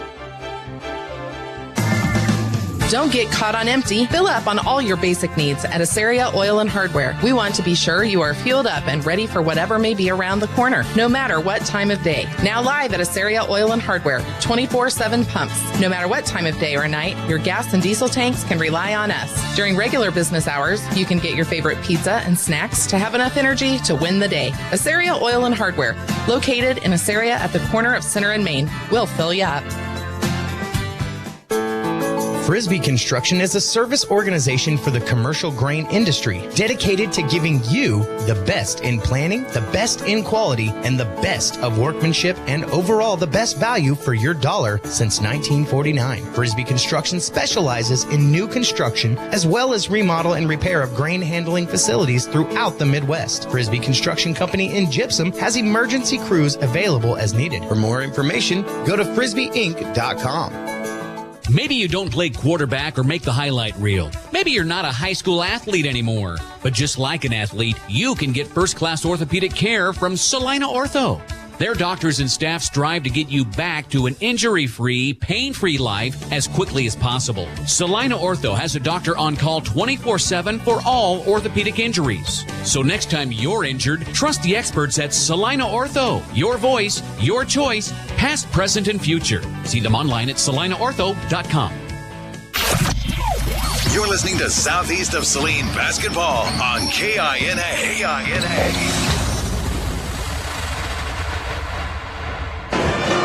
Welcome back to Belleville, Republic County High School. It is Southeast of Saline on the road taking on the Republic County Buffaloes. Let's go over starting lineups for you. First, for Republic County. Republic County comes in under fourth-year head coach Nick Younger. They are 1-18 on the season. They are in a 17-game losing streak. They will start Caden Novak. 3.5 points per game, also 5.5 rebounds. He's a 6'2 junior. Levi White, a 5'7 freshman, averages 8 points a game, also 4 rebounds. Austin Scrivener, a 5'9 senior, 2 points, 3 rebounds a game. Then a freshman, Kogan Wigley, will be in the starting lineup, along with 6'2 junior Owen Cole. 2 starters that we saw in the game first week of February at Southeast of Saline's gym. Aiden Morris and leading scorer Connor Martin are not in the starting lineup here tonight. As we understand, Connor Martin is not playing tonight for Republic County. He averages 19 points a game for the Buffs, so they will have to manage to go at it without their leading scorer. Southeast of Saline Trojans, they come in 10-9 on the season, 3-6 in league play. Their head coach is Bryson Flax in his 5th season. He's assisted by Trent Douglas and Joe Ross. They will start 3 seniors, led by Connor Castleman, a 6' senior, 5 points a game, 3.5 rebounds, and 3 assists. Daniel Kerr, it's Captain Kerr, a 6' senior, 7 points a game, 3 rebounds, 2.5 assists. He leads the Southeast of Saline team in assists. Brenton Leeds, a 6'5 senior, leads the team in rebounding. He gets 7 points a game and 6 rebounds. The 2 leading scorers on this team, one a junior and Owen Bailey at 6'1", averages 11 points a game, 2 rebounds, 2 assists. And Gannon Jacobson, a 6'1 sophomore, averages 10.5 points per game, 3.5 rebounds, and 2 assists. Gannon Jacobson leads this team in steals. Jacobson, Bailey, top 2 scorers on this team. I think one of the anomalies, though, about this team, Tyler, is we have not seen them do it together on any given night. You kind of almost want to see that tonight, right? You want to see all the buckets go in for Southeast. You do. This is one of those tests where, again, you're coming to kind of a rowdy environment. It's senior night here at Republic County. You know, we've talked about things haven't been easy for Republic County, and they're hungry, they're thirsty, they want this game extremely bad. But you get Gannon and you get Bailey going together, and this is a Southeast team. You're going to see them across from you at Substate at some point. And you're not going to want to see them because they can score 3 different facets. They can score on the outside. The mid-range game is great, and then you go to the inside with them. But right now, for Coach Bryson Flax, you want to get all those components going together. Let's go over some finals for you on the girls' side as we check the Bennington State Bank scoreboard and over tonight over Salina Central, 61-39. Valley Center over Salina South, 46-30. Sacred Heart beat Ellsworth, 58-42. And Hutch Trinity beat El Saline beat Hutch Trinity 51-36. Those are all girls' finals as we check the Bennington State Bank scoreboard. First time these 2 teams hooked up, Tyler, Southeast of Saline on their home court went for 74 points. And that started their first 3-game winning streak of the season. They were able to put together a few wins. Ellenwood, Minneapolis in there as well. And you would just kind of like to see them use this as a launching pad. Again, everyone knows what next week starts. Yeah, without a doubt. I think tonight you're going to hear Coach Bryson Flax just yelling, go, go, go a lot. You want to get out, use your athleticism. You are the more athletic team. You want to really put the pressure on Republic County, get on them early, and just continue to pile it on. Get healthy tonight. I think that's the key. And we're not just talking about physically healthy, get mentally healthy, get your scores, seeing the ball go through the hoop, get everybody ready because next week could be a fun week for this Trojan team. Southeast of Saline in their road purples, trimmed in black, white numerals. Republic County in their home whites, trimmed in red with blue numerals. Ball is up in the center circle. Brenton Leeds will win it. It will be tipped back from Connor Castleman, to Daniel Kerr. They're just tuning in. Missed the girls' game tonight. Southeast of Saline with a 52-27 victory over Republic County. Here's a opening shot by Owen Bailey from the far side corner. It's a 3. That's no good. He gets his own rebound, comes back to the rim on a lay-in right-hand side, and cannot get that to go down. Republic County has it back. Yeah, I love the fact that as soon as Bailey got his offensive rebound, attacks the basket again. There's a lot of hands there, but I love Bailey attacking the rim. That's going to lead to a lot of success later on. Here's a shot put up for Republic County that is no good from Austin Scrivener. Here's a run out there off by Southeast, and exactly what you were saying, Tyler. It is a transition type of night for Southeast of Saline as they score their first basket. Yeah, and there's nobody better than Daniel Kerr in that transition game right there as he finds Jacobson. But you see right there, Owen Cole immediately back to Republic County. Owen Cole, a bigger body inside. We saw him quite a bit against Southeast of Saline in that first meeting. And now down low, Owen Bailey is going to score a uncontested bucket, and immediately Republic County wants a timeout. It's a 30-second timeout. We'll take it as well. Just underway. We're about a minute in. Southeast leads it by 2. Mary Maids in Salina offers house cleaning services you can see and feel. Your home is more than just a house. It's where memories are made and moments are cherished. Though life can be complicated, house cleaning shouldn't be. Mary Maids strives to take the stress out of your day so you can live your life your way. With more than 40 years experience and an advanced time-tested cleaning process, they can help you reclaim time with your loved ones. Find Mary Maids on Facebook or check out their website at marymaids.com. This is Trojan Basketball on KINA.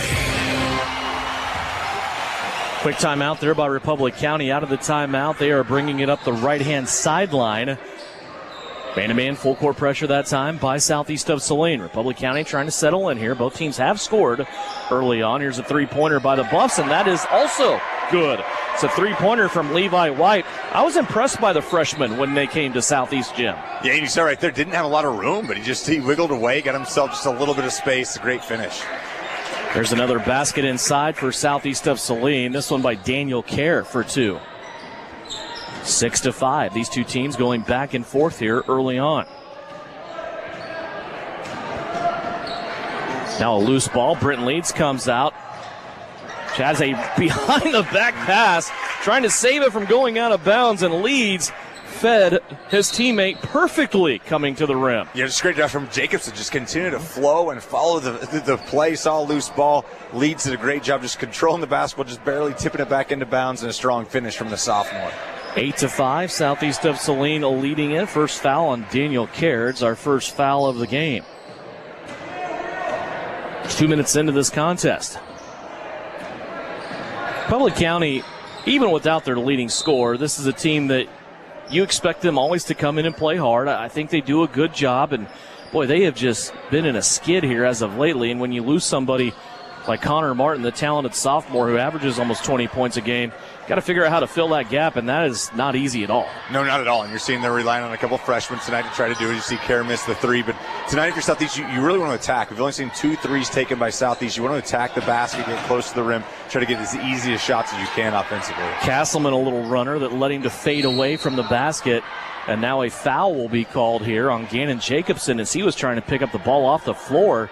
And for Gannon, that'll be 2 early fouls for him. Yeah, those are fouls. I mean, you know what Gannon's trying to do there, but you got to understand you're 90 feet away from your own bucket that you're defending right there. You got to keep the hands away. Make sure it's either a clear ball opportunity or just get away and go back and play defense. Sorry, just the first foul on Gannon Jacobson. Daniel Kerr got the other one. I apologize. So 2 team fouls for Southeast of Saline. They lead it 8-5 here early on. Into Cole. He will throw up a jumper. Backside rebounding, nothing but buffs. And they're going to put it back up and in. Caden Novak gets the first 2 for him. Yeah, and sometimes when shots are missed that badly, it's advantageous for the offense. They can see the ball going up and see Novak get the offensive rebound. Kick out to Jacobson, and he's going to nail the 3. Gannon Jacobson early on. 7 of Southeast of Saline's 11 points. And the game's looking slow for Gannon in a good way. Like, everything's just slowing down for him. We've seen him with a couple of easy transition buckets. Now he's starting to hit the 3, and that's that inside-outside game that he can do. Leeds just took the ball away from Republic County. That was a man's play for Brenton Leeds. It ends up going to Daniel Kerr. They're going to call a player control foul. Boy, that's tough. That's extremely tough because Kerr set it up perfectly. He went that little Euro step, hit the hezzy. He knew what he was doing. He was under control. Really unfortunate call against Southeast. Second foul now on Kerr. 4-point lead for Southeast of Saline. It's 11-7. Now relegated back to defense after the turnover on the player control foul. Here's a Republic County drive to the baseline, and a Buffalo stepped out of bounds. It was Austin Scrivener who commits the 3rd turnover. Grady Gebhart will come in here early on, forced into action for Daniel Kerr, who has picked up 2 early fouls. And kind of be careful what you wish for right here. Republic County, you got Daniel Kerr in foul trouble. Now you got to deal with Gebhart, and that's going to be really tough from the offensive side of Republic County. Owen Bailey down the floor threw a ball fake out as he was in full stride to the left-hand side, tried to bring it back and finish it.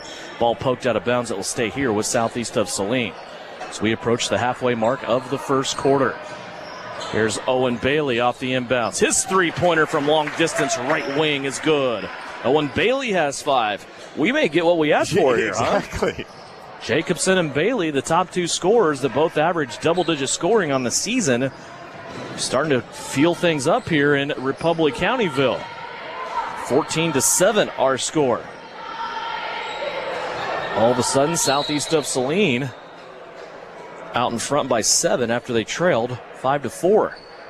And now a turnover here against Republic County. Looks like player control on Austin Scribner. But you're seeing, what I'm liking right now is you're seeing defense, okay? You've seen a couple touch fouls kind of go against Daniel Kerr, but it's Southeast isn't complaining about it. They're just adjusting. And defensively, they're wreaking havoc right now for the Republic County Buffaloes. Jacobson, right wing, goes to Castleman. Boy, Connor's been playing well as of late. He's had a really good few games strung together. Gebhardt now with it, left-hand side. Bailey back up top to Castleman. Connor a couple of dribbles to test the water. Now he brings it back out beyond the three-point line. Here's Gebhardt. Big bounce pass inside to Bailey. Back out. Grady Gebhardt is wide open. He splashes the 3. You called that one, Tyler. You get Gebhardt on the floor. He is a good shooter. He just doesn't shoot enough of them, and he rings the bell on his first shot attempt of the night. No, he's not going to force any shots. Right there, the ball movement was so good. He was just so wide open. He almost didn't want to take it, but he was just too wide open to pass it up, and it's a great finish from Grady. Gebhardt becomes the 4th Southeast player to score in this game. They lead it by 10. As they have assembled a 13-2 run here. Kirby Davis, Omar Calzada check into the game. Brenton Leeds, Owen Bailey will check out.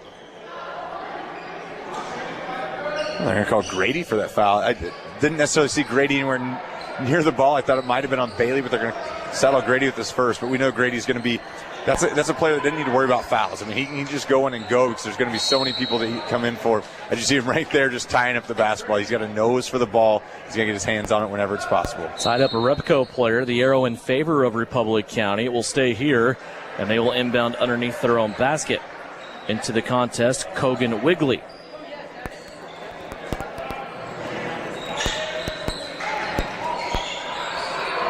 Republic County gets it in. Here's a baby hook shot up over the top of Calzada. That's no good, but the backside rebound is kept here by Aiden Morris. Morris now trying to bounce it into Cole. That one's going to be knocked away by Jacobson. Here come Castleman and Jacobson. Connor with a crossover, getting to the right-hand side of the rim and scores. Connor Castleman becomes the 5th player for Southeast to score. Yeah, I love Castleman's aggressiveness right there. It looks like he might have had a tough dump off past Jacobson, but he decided to take it on his own. It's a great finish from the natural lefty, finishing on the right side. 19-7. Now the lead for Southeast of Saline. And a little bump foul up top by Jacobson. He will collect his 2nd. And already 5 team fouls for Southeast of Saline here in the quarter. 2:08 left to go in the quarter. Jacobson will check out. Castleman will check out. Sam Knopf. Owen Bailey back in. Knopf in for the first time. Yeah, initial really good defense from Jacobson. Pokes the ball away, but then just kind of gets himself a little bit too much with the body as he's going after the own loose ball that he poked away. And he gets called for that foul, sending Republic County to the free throw line. First free throw, no good. 2:08 left to go. 19-7, Southeast of Saline. Second free throw on the way. That one is good from Levi White. He has 4 points, pairing that free throw with a 3-pointer. Gebhardt wants to push it up the floor. Threw it in the corner to Sam Knopf. I think Sam was trying to pitch it back to Kirby Davis, who was trailing on the play, and they're going to turn that ball over. Second turnover for Southeast of Saline. Yeah, one of the few mistakes we've seen so far from Southeast offensive. I think Knopf didn't understand how much time he kind of had. He could have come down with the basketball and kind of did more with it, but he tries a really difficult pass and just airmails it. Here's a shot put up by Republic County. That's no good. Sticky hands by Kirby Davis. He'll get the rebound. Down the floor to Bailey. His left-handed layup won't go down, but Sam Knopf saves the rebound here for Southeast. Now to Knopf outside. His three-pointer's up no good. And a rebound foul. Nope, just Kirby Davis with a foot on the baseline. Yeah, and Davis did a good job just getting a hand on that basketball. The errant shot from Knopf. Davis is there, but he's got a foot out of bounds. The ball's going to Republic County. 19-8. 1:34 left to go here in the first quarter. Levi White brings it across the timeline. Now plays it off left-hand side. Caden Novak. Back to White. Gets into the keyhole. 15-foot jumper up, no good. And a rebounding foul will be called here on Austin Scrivener. That is the second foul for Scrivener. Yeah, it was good defense. It kind of forced Levi White to shoot completely off balance right there. And Davis just continued. Good defensive sound. Stayed in position. Good rebound from Davis. 19-8, southeast of Saline. They have the basketball. Gebhardt pitches it off here to Kirby Davis. Now to Calzada. Now to Owen Bailey. Long distance three. Left-hand side. Owen Bailey gets a couple of trifectas here from long distance, one on each side, and he has stretched this southeast of Saline lead out to 14. Another girls' final for you, the game that we were keeping an eye on, a 1-point Osage City win over Lebo. So Osage City will be the 4 seed, southeast of Saline will be the 5 seed. Here's a pass inside, and a shot by Aiden Morris is up and good. Yeah, quick finish from Morris because the defensive help was coming. As you see, Grady Gebhardt just attacks the rim and gets a foul called on Owen Cole, but a nice finish from Public County on the other side. Cole will commit the foul. That is his first.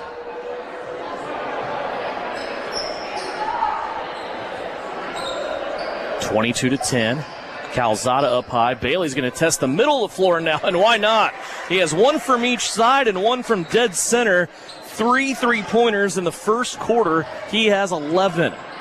The Southeast lead stretched to 15. And nothing forced. It's all come within the flow right there. Nice little inbound set. Just get the ball up to the top. Have Bailey get the handoff. Buries the 3. 3-pointer for Aiden Morris, though. He scored the last 5 Republic County points. 9 seconds left to play here in the first. 27-13. Here's a shot put up by Owen Bailey again. That is at the end of the quarter, and that is no good. 25-13, our score at the end of 1. Southeast of Saline leads it by a dozen. You're listening on KINA and watching live stream video on SalinaPost.com. That's presented free of charge by L&L Advisors. Insurance is something we all need in our business, home, car, and life. But do you really understand what's covered? And most importantly, what you are paying for? Hi, this is Rob Carlson in the Salina office of Smart Insurance. Change is good, especially if you haven't looked at your insurance policy lately. I can help you understand what you need and where the gaps are in your coverage. We provide free quotes and take pride in looking out for you. Smart Insurance, with locations in Salina, Abilene, and Harrington. Give us a call today. Suburban Appliance Center is your official dealer for Traeger grills. Check out this 6-in-1 versatile unit that grills, bakes, smokes, roasts, braces, and barbecues. Suburban is your exclusive dealer for the Traeger Timberline series, and they have your Traeger spices too. Suburban Appliance Center, they are locally owned and they offer appliance brands like Amana, KitchenAid, Whirlpool, and of course Maytag. Suburban also offers exceptional service. Suburban Appliance Center, 1900 South 9th. You're listening to Southeast of Saline Hoops on KINA. 25-13 at the end of the first quarter. Southeast of Saline leads it by a dozen. Devin Haney, Tyler Smith back here in Belleville at Republic County High School. Big win earlier for the Southeast girls. 52-27. They finished the regular season 15-5. What another great season. And at times that kind of looked like a mountain you wouldn't be able to climb. I mean, it was 10-5 at one point. Things were looking bad, but they really wrote the ship, however you want to say that, but got things going the right way. A strong finish from the Trojans. So the most impressive thing with those girls and with the head coach, Here's a steal by Omar Calzada. He's coming down the right-hand side of the floor. Layup is good. To finish that thought, the most impressive thing about that squad, they just don't lose back-to-back games. No, they don't. It's really difficult to get into a skid if you just refuse to lose back-to-back. And you saw them many times where it looked like they were dead. And, you're kind of maybe questioning how they're going to come out of the gates the next game. And they just came out and put the hammer down. Here's a steal now by Daniel Kerr. He'll play it to Calzada, then get it right back. Southeast coming out with a little bit more defensive pressure than what they finished with. Castleman with a 3-pointer. That hits the front of the rim, no good. Fight for the rebound, won by Davis off the deflection from Calzada. Back out to Castleman. He'll go back down low to Davis. Little right-handed shot. Drop step on the right block is up and good.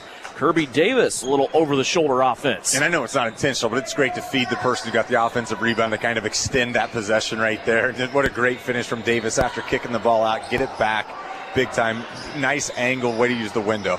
Kirby becomes the 7th Southeast player to score in this game. So far, they are spreading it out. Here's a block at the point of attack. Davis got that one as well. Here comes Kirby up the left-hand sideline. Minute and a half into the second quarter. Castleman has it on the left wing. He gets into the paint, now pitches back out. Kerr with the fake. Now he wants to drive. Goes out to Kirby Davis for three. Give it to him. Kirby Davis.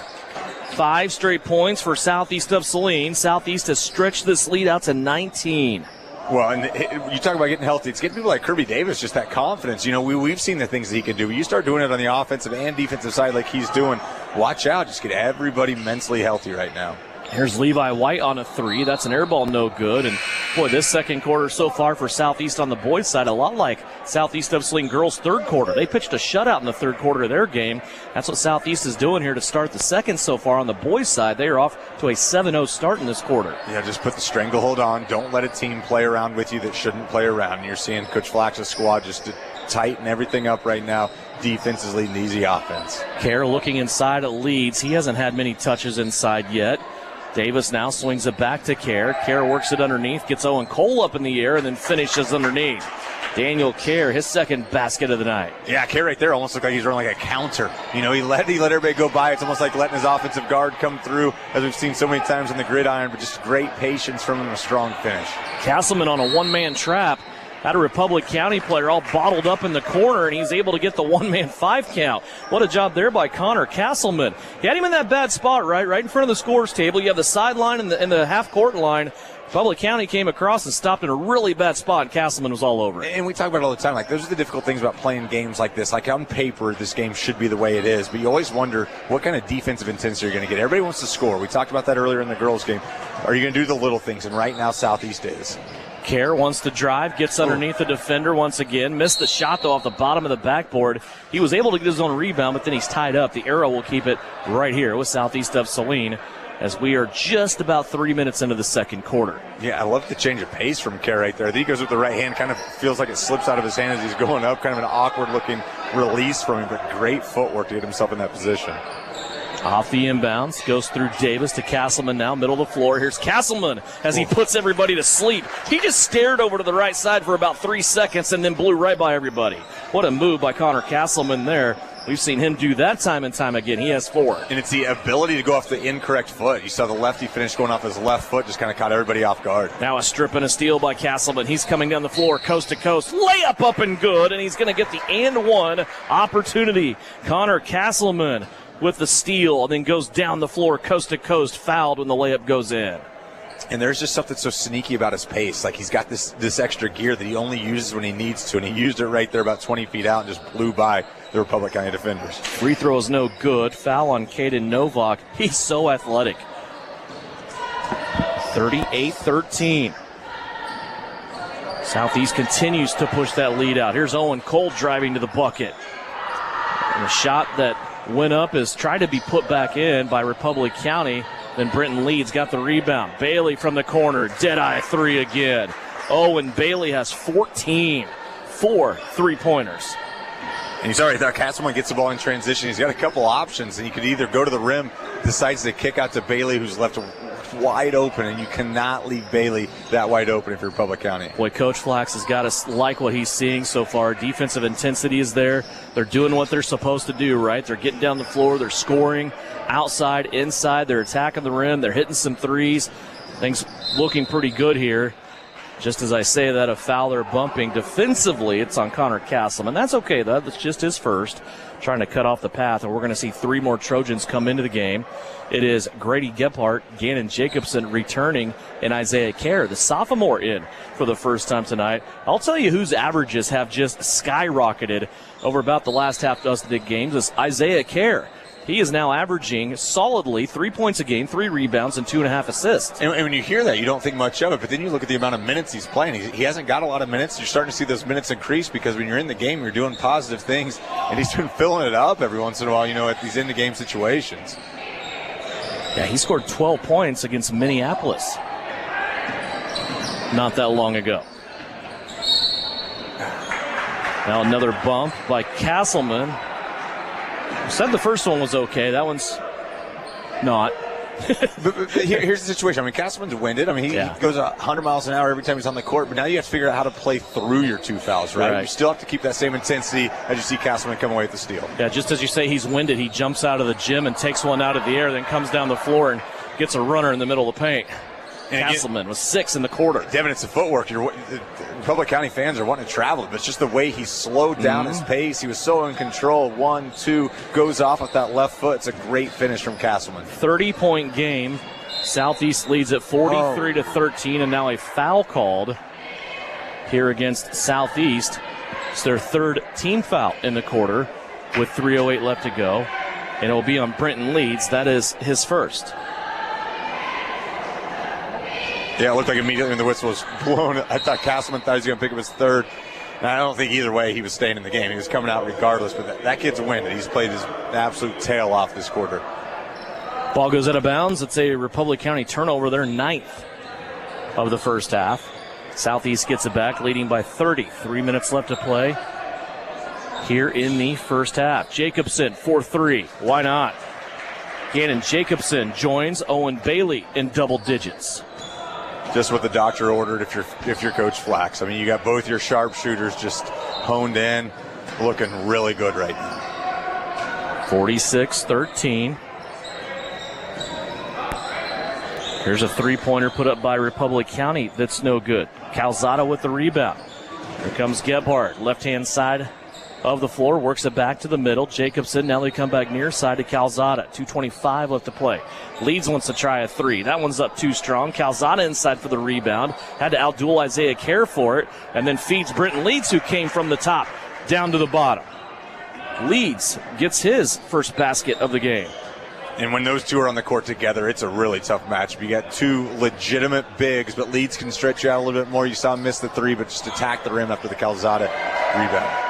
Levi White splashes a three from the top of the circle for Republic County. That is Republic County's first basket of the quarter as Southeast comes down. Not sure what happened there. I didn't see it. They scored. I just don't know who scored. Same. Sorry. Yeah, that's okay. So timeout is called here by Republic County. We'll step aside. It's a 30-152 left to go here in the second quarter on KINA.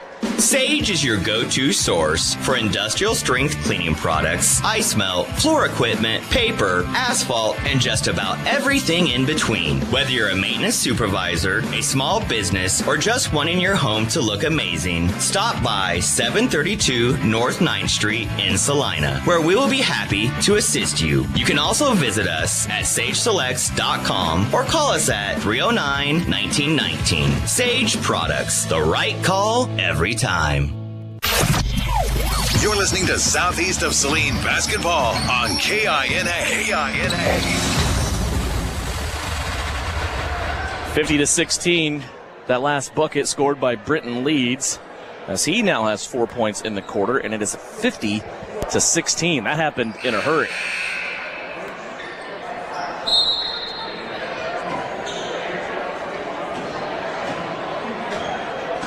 .149 left to play. It is Leeds, Isaiah Kerr, Gannon Jacobson, Grady Gebhardt, Omar Calzada on the floor here for Southeast of Saline.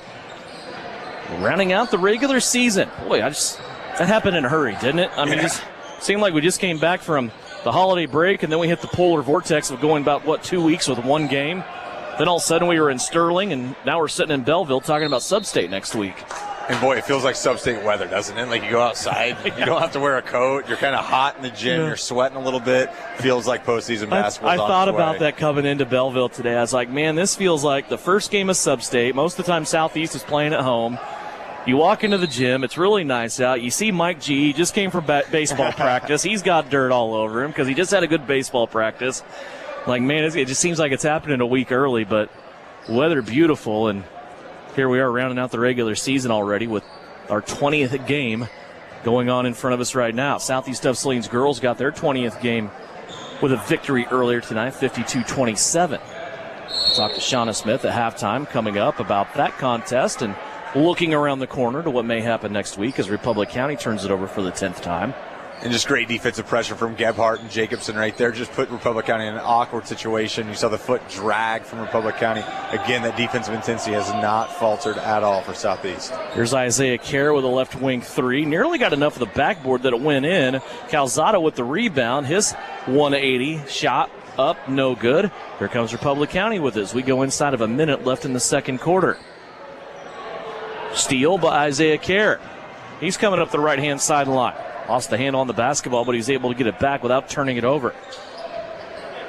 Calzada kicks it to the left. Jacobson, his three, rims off hard. Leads falling down, has to put it back up. That's no good.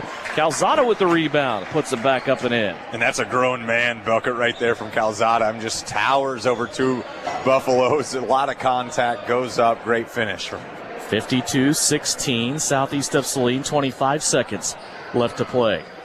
Still working our way through second quarter action here. Here's Jacobson poking one out of bounds and ends up on the stage in the trumpet section. Ooh, well done. I'm not as familiar with my horn, so I'm glad went there. I'm really not either. There's trumpets over there. There's trumpets over here.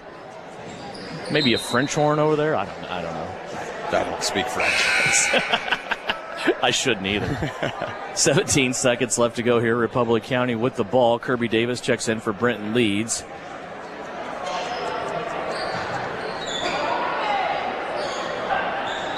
Republic County will lob it in here to Levi White. 14 seconds left to go in the second quarter.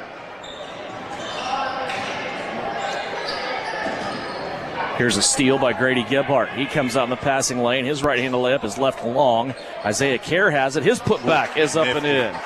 Isaiah Kerr will score to end the half, and Southeast of Saline takes a big lead into the locker room as we hit halftime. 54-16, Southeast of Saline out in front. When we come back, we'll have numbers from the first half. We will also check the Bennington State Bank scoreboard and have a conversation about the Lady Trojans with head coach Shauna Smith. It's all coming up when we come back. Halftime is here, and it's brought to you by Knopf Auto and Truck Accessories. Halftime, boys lead it for Southeast of Saline, 54-16, right here on KINA. Knopf Auto and Truck Accessories. Everything to bling out your ride in one place, including top quality lift kits, wheels and tires, bumpers, Jeep accessories, fender flares, bed covers, bed liners, step bars, even custom painting. Knopf Auto is the and soil dealer and has many synthetics and filters in stock. Visit Knopf Auto on Facebook for specials, great ideas, and let them make your truck stick out in a crowd. Knopf Auto and Truck Accessories, supporting the Southeast of Saline Trojans. Okay, Coach, thank you for your breakdown on your offense and defense. Now here's Lynell Garrettson, your real estate coach for buying and selling. Hi, fans. It's Lynell Garrettson from SalinaHomes.com, and I'm here to coach you up in your real estate game plan. Now is a great time to list your house, land, or investment. Or if you're in the buying mood, I'd love to help you find just the right real estate opportunity for you. And as always, go Trojans. Buy or sell, call Lynell at SalinaHomes.com. This is the Trojan Halftime Report. Coming up, a first half recap. Shot at the horn! Stats, interviews, and a look at other area games. Now, let's get back to the gym for Trojan Halftime on KINA.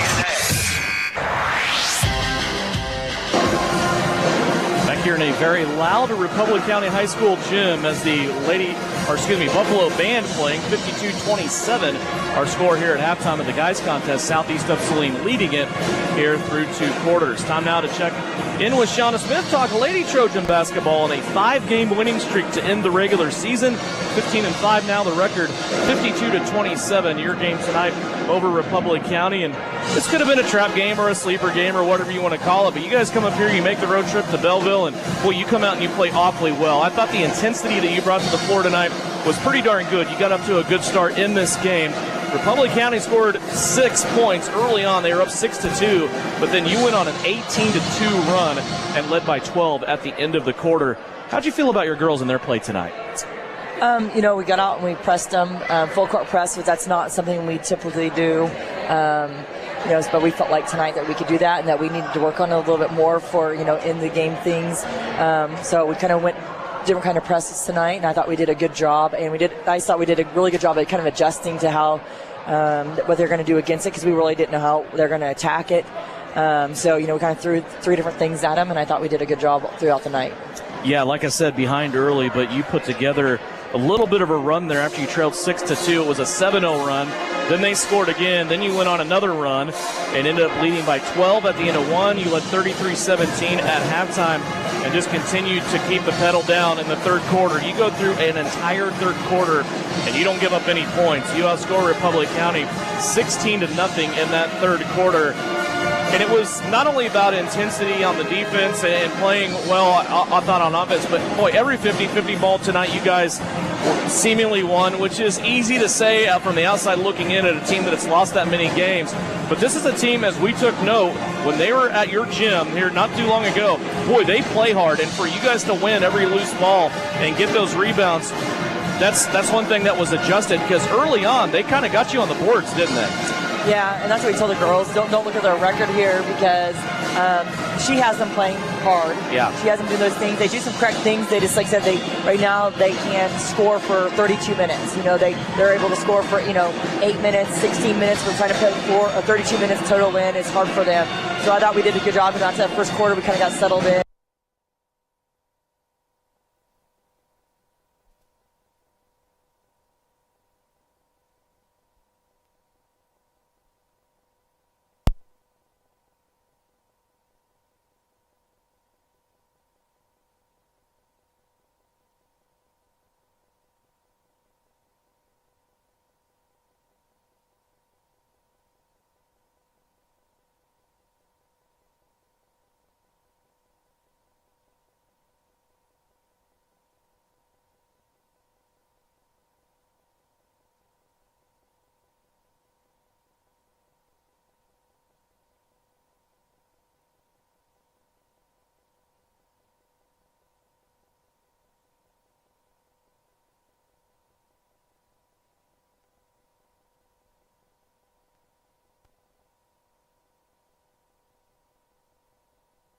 Shooting the ball well right now. We're shooting the ball okay from the outside there. We had said not our 3-point shot, but I think we're doing fine there. Tonight I don't think we really necessarily shot a ton of them. Right. Threes, whatever. We got a lot of transition points. Playing wise, like tonight, I think was kind of a hard judgment of a night just because we pressed. And I said that's not something we typically are going to do. And this with us not playing another game in a week, we kind of wanted to get out and do some things. So that was kind of hard to do. But I thought coming here and doing what we did, this is a really hard place to play. When we talked about that, it's just with the band right in front of you. It's a small court, or it just seemed like everything's just so packed in. So I thought we did a good job of just getting out and doing some things, and exposing things that they don't do well. 15-5 now in the regular season. You get to share that league title once again for the 4th consecutive year, and you finish the game on a 5-game winning streak. Now that we know what's going to happen next week and some details over that, Osage City was able to beat Lebo tonight by 1 point, 36-35. You will be on the road for the first round of a sub-state that will eventually come back for the semifinals and finals, be played in your gym. Your goal, of course, is to be a part of that. And we talked last week about mentally preparing yourselves to go on the road, and to do that, we talked about defense going into other places and things like that. What's your strategy now? You have a whole week before you play that game next Tuesday against Osage City. Yeah, that's a long stretch again. Yeah. We just felt like we played, and then now all of a sudden we've had these long stretches here. But we're going to come back. We're going to practice tomorrow. Do a lot of shooting stuff. Some things that we just, may go through some out of bounds plays. Some things that we need to. I did think we did a very good job of running those crisply tonight. And then we'll go Thursday again, because we'll have a little time to watch some film on who we play. And then we're going to get Friday, Saturday off, pretend like Sunday, Monday are our weekend, or Friday and Saturday are our weekends, and that we have 2 full days to prepare for whoever we play on Tuesday. It's a little weird. It goes back and forth, and it trades back and forth. Do you like having the Tuesday game next week instead of the day game and coming right out of the weekend, or does it matter? I don't. It doesn't matter to me. Sometimes I'd like the Monday. I think with this group this year not being so deep, I really would rather playing that Monday, Thursday, Saturday to have that rest day. But we've had to play several weeks here with back-to-back games, so I don't think that's quite as big a deal here. Well, have a great week of preparation. We will look forward to seeing you on the court again 1 week from tonight. All right, thank you. Shauna Smith, head coach of the Southeast of Saline ladies. Her girls tonight, 52-27. They finished the regular season of 15-5. Lexi Jacobson tonight, the Vernon Jewelers gem of the game with a career-high 19 points. Halftime of the boys contest. It's all Southeast of Saline so far. 54-16, a 2-minute timeout. Back with scoring in the start of the third quarter. After this, you're listening to Trojan Basketball here on KINA. Are you looking for a local brokerage firm to help you with your Medicare, life insurance, and annuities? L&L Advisors is the #1 local Medicare supplement and insurance specialist. Medicare can be confusing. Let the experts at L&L Advisors help make sense of it. Stop by one of 3 locations in Salina or McPherson and speak to an agent about the needs of your family. L&L Advisors, main office at 717 Roach, right off Crawford, and in the Central Mall, Salina, and downtown McPherson. Based on honesty and trust, contact L&L Advisors today. Farmers, now is the time to start planning for next spring. Phillips Seed stands ready to work with you to nail down the best seed genetics for your operation. They can help you select from their top-performing corn hybrids and soybean varieties, as well as seed treatments to get your crops off to a fast start. Find them online at phillipseed.com, Facebook, on X, or call 785-949-2204. That's 785-949-2204. Phillips Seed, serving, innovating, growing since 1985. Seasons come quick, and before you know it, your yard will be ready for the mower. Be prepared to hit the grass mowing this spring with a well-maintained mower. Give Prairie Land Partners a call to have your equipment inspected and serviced by a John Deere certified technician to ensure worry-free mowing this spring. Don't wait. Beat the rush by calling Prairie Land Partners to schedule your mower today. Delivering the right solution. Prairie Land Partners.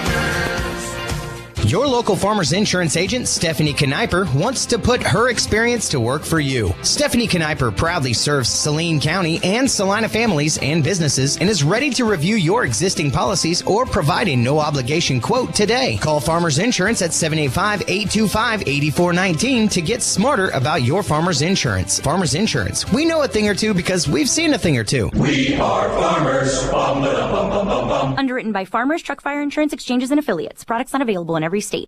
You're listening to Southeast Trojan Hoops on KINA. 54-16 our scores. We get ready to start third quarter action. 9 different Southeast of Saline players scored in that first half, led by Owen Bailey with 14, Gannon Jacobson with 10, 8 points for Connor Castleman, 5 points for Kirby Davis, 4 points for Daniel Kerr, Omar Calzada, Brenton Leeds, 3 points for Grady Gebhardt, 2 points for Isaiah Kerr. Southeast of Saline 0 of 1 from the free throw line. They only had 2 turnovers. Republic County had 12 turnovers. Their leading scorer is Levi White with 7, Aiden Morris with 5, 2 for Caden Novak, and 2 for Owen Cole. Republic County 1 of 2 from the free throw line. 54-16, Southeast of Saline leading it here. And right now, you just wish that no one gets hurt and you put it on cruise control and get back to Saline County, right? Yeah, well, you can hear how many players you name scoring, but what they've done defensively has been even more impressive, and that's what you want for the next 16 minutes of this game, as you see immediately a steal from Leeds. Brenton Leeds tapped it to Gannon Jacobson. Jacobson throws the alley-oop, and Leeds able to lay it in on the left-hand side. And not many players right there can finish that the way Leeds just did. Went off 2 feet, skied for the pass from Jacobson. That's a great finish from Leeds. 40-point game now, 56-16. Southeast just kind of clicking on all cylinders here. There's another steal by Jacobson. He's going to pitch it ahead now to Owen Bailey. Bailey leaves it back inside for Castleman, and the ball all the way around the ring will fall in. Castleman now with 10. And David, it might sound like it looked like such a simple thing, but just the unselfishness right there from Bailey to drop that pass. Bailey could have gone up for the 2, but you start getting more people involved. You start having more smiling faces. That's what great teams do. It's a great job from Bailey. Another steal by Castleman. Here comes Connor down the left-hand side of the lane, and he lays it in. 12 points for Connor Castleman. 3 consecutive turnovers to start the half here for Republic County. And you're seeing it from the half court. That's what I like to see the most. I mean, you've called off the dogs. You're just playing really good man-to-man half-court defense from Southeast. 60-16. Republic County, a little bit of shell shock here in this one. As the ball poked out of bounds, it will stay here with Republic County right in front of us. And you're seeing Kogan Wigley come off, and Kogan Wigley, as a freshman, the young man looks like a freshman. I'm sure he's got some skills. He's going to develop into a nice player. But that's the type of player that if you're Owen Bailey, when you're on him man-to-man, as we saw the last couple possessions, you've got to take advantage of. Here's Morris stepping through a Southeast of Saline defensive switch. Shot up, no good. Southeast brings it back the other way. Jacobson with it. Now back middle of the floor to Kerr. Castleman holds it on the left-hand side. Castleman will bring it back down to Jacobson. Bailey open just for a moment underneath the basket. Castleman's going to take it in on the left-hand side. That's no good, but he comes back in, gets his own rebound. Skip pass from Leeds to Bailey. His three-pointer, no good, but Jacobson in there, tapping it back in. A dozen points for Gannon Jacobson on the putback. Yeah, and it's not looking good for Public County. They look gassed right now as Coach Flax is getting some subs. Scary come in for Southeast. But that's the thing, like when you're on the court, you're going all in, and that's what the Southeast team is doing, is you're seeing an errant pass from Public County. But you don't tell your kids to ever stop playing with intensity, and that's what these five have done to just open up this lead even more to start the second half. 30-second timeout taken by the Buffs. We will take it as well. 5:39 left to go here in the third quarter. Southeast cruising here on KINA. You poured your heart and soul into the holidays. Then you poured everything else down the drain. Now a bit of post-holiday depression and that terrible, horrendous smell. What is that? That is your septic system backing up into your home, drains, and lives. If you haven't had your septic system pumped out and cleaned in the last 3 years, you are asking for trouble. Call Saline Septic Service today, and we'll make sure you're ready for all things that need to drain. And stay there. Saline Septic Service. Call us today before it's too late. You're listening to Southeast Trojan Hoops on KINA. 62-16, Southeast of Saline leading. 5:39 left to go here in the third quarter. Devin Haney, Tyler Smith, Brian Dennett providing live stream video on SalinaPost.com. That is presented by L&L Advisors. Expert advice on your Medicare life insurance needs. See Levi, Joe, and the whole crew at L&L Advisors. 3 locations, 2 in Salina and 1 in downtown McPherson. They have clients up here in Belleville, Tyler. They go everywhere. Yeah. Owen Bailey, a three-pointer off the left-hand side. That's no good. Rebound taken in by Republic County. Aiden Morris has it. We'll bring it across the Buffalo logo at center court here at Republic County High School. There's a spin move in the paint and a shot put up. That's no good. Came from Caden Novak, but a putback by Owen Cole is good. 4 points for Owen Cole. First points of the third quarter for Republic County. Calzada missed the bunny inside. Now it's a kick out. Kirby Davis for Castleman's three. That is no good. And the long rebound in the far corner ran down by Omar Calzada. High post entry now to Davis. Back out to Bailey. His three-pointer off the front of the rim. No good. Public County will have it. We approach the halfway mark of the third period. Up the floor. There's a barrel roll and the loss of the basketball. Connor Castleman's going to take it away. Now Republic County has it back. Two teams exchanging turnovers. You're seeing it get really sloppy. Coach Nick Yunker immediately just calls a halt to it. He wants everything just to slow down, get back into that half-court set if you're Republic County. A turnover for Southeast is just their third of the night. That's not always easy to do. When things are going well, sometimes you get a bit sloppy at the basketball, but what a great night just securing it, taking advantage of every opportunity you have when you have the rock. Or, as you and I talked a little bit earlier, you want to turn it into an NBA All-Star game, Yes. just do stupid stuff and turn the basketball over. So far, Southeast hasn't done that. No, they've been really, really strong with the basketball, and that's what leads to gaining leads like this and just pulling away.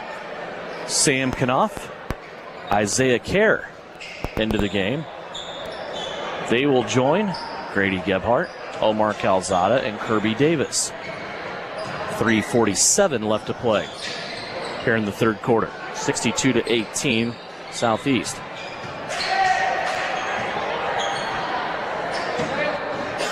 You saw right there, just great baseline defense from Calzada, able to get the steal, kicks it up to Kerr. Kerr does a great job absorbing the contact right there. He kind of changed his pace to allow Caden Novak to kind of come into him. It's a strong finish from Kerr. doesn't get the bucket to fall, but he's going to go to the free throw line for 2.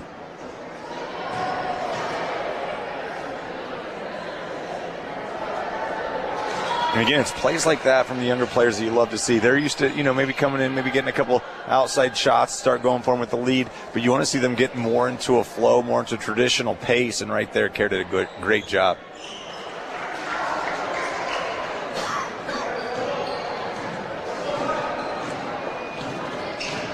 Now you're seeing Kerr he's going up man-to-man defense, and again, just sticking with it, just staying with those man-to-man principles. Nothing flashy, nothing fancy if you're Southeast, just hard-nosed basketball. He has shown some athleticism over the last few games. It's like he's getting comfortable too, right? So instead of just worrying about where should I be, where's the right position, where am I standing, he's gone in, got some rebounds. I know Ellenwood, he went in and just up by the rim a couple times. And you hate to start comparing siblings, but with the last name like Kerr, it's just naturally going to happen. The athleticism there is there. Now it's just getting more comfortable in his role and just watching him blossom. Gebhardt with it along the baseline. Now back out to Isaiah Kerr. This group right now pretty crisp with ball movement. Ends up with Knopf on the left-hand side. Now back over to Sam on the skip from Kerr. This group has taken the clock down to 2:38. There's an open 3 from Kerr.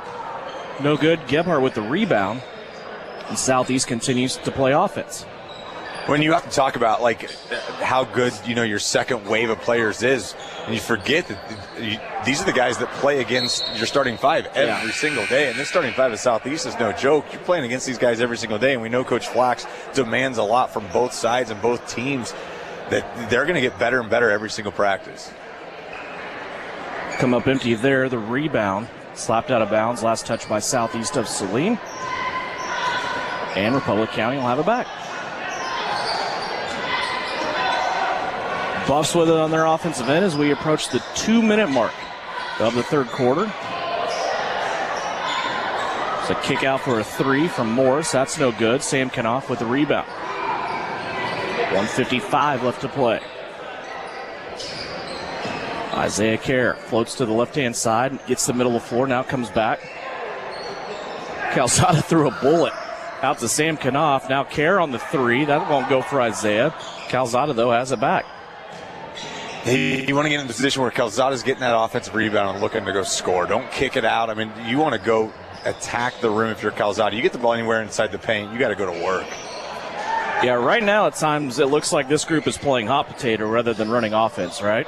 And I think at times that's kind of the problem you have right there. We see great ball movement. Calzada finds Kerr on a back cut. But yeah, so much of that is good. Too much of that is not good. You want to go attack the rim. Nice find. Calzada standing high lane, turned and hit Isaiah Kerr on a back cut. 6 points in the game now for Isaiah Kerr. 1 minute left to play in the third. Near steal, Sam Knopf. Comes out now to Levi White. He'll shoot a 3. That's no good. Long rebound scooped up by Gebhardt. Gebhardt up the floor to Omar Calzada. Calzada on the spin finishes with the left hand. Yeah, really good no call from the official down there. It looked like there was good defensive position for Republic County with that spin move. Just took Calzada out of any, potential charge situation. It's a nice, nifty move from the big fella. Now a steal by Calzada. He's going to go back to the cup. That time left it long, but Sam Knopf comes in and puts it back in the hole. Knopf scores. And now coming into the game, we'll have Caden Perry and Cooper Carlson to round out the third quarter. Calzada and Gebhardt will both go to the bench. 10 different Southeast players have scored. Now the pressure's on Caden Perry and Cooper Carlson, right?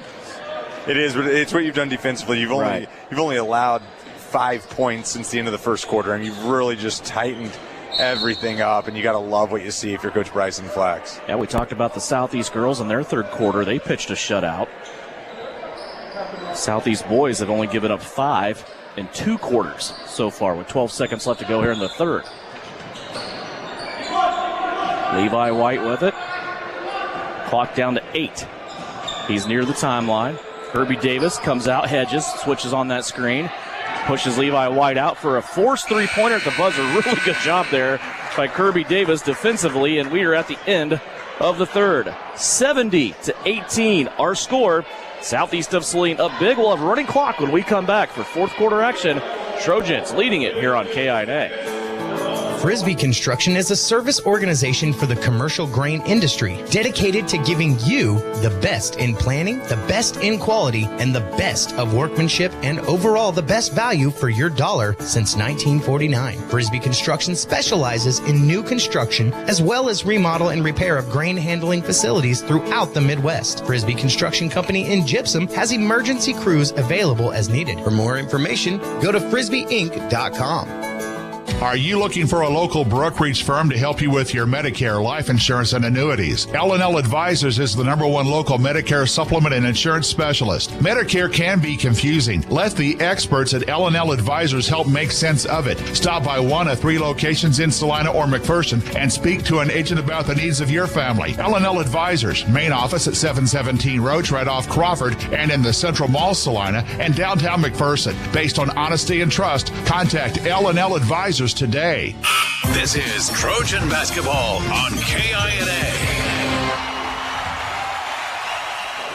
Devin Haney, Tyler Smith back here. Fourth quarter is on the clock, and we are just about ready to go through a quick fourth quarter with a running clock. 70-18 the score for Southeast of Saline, and they will start the fourth quarter with Caden Perry, Cooper Carlson, Sam Knopf, Isaiah Kerr, and Kirby Davis.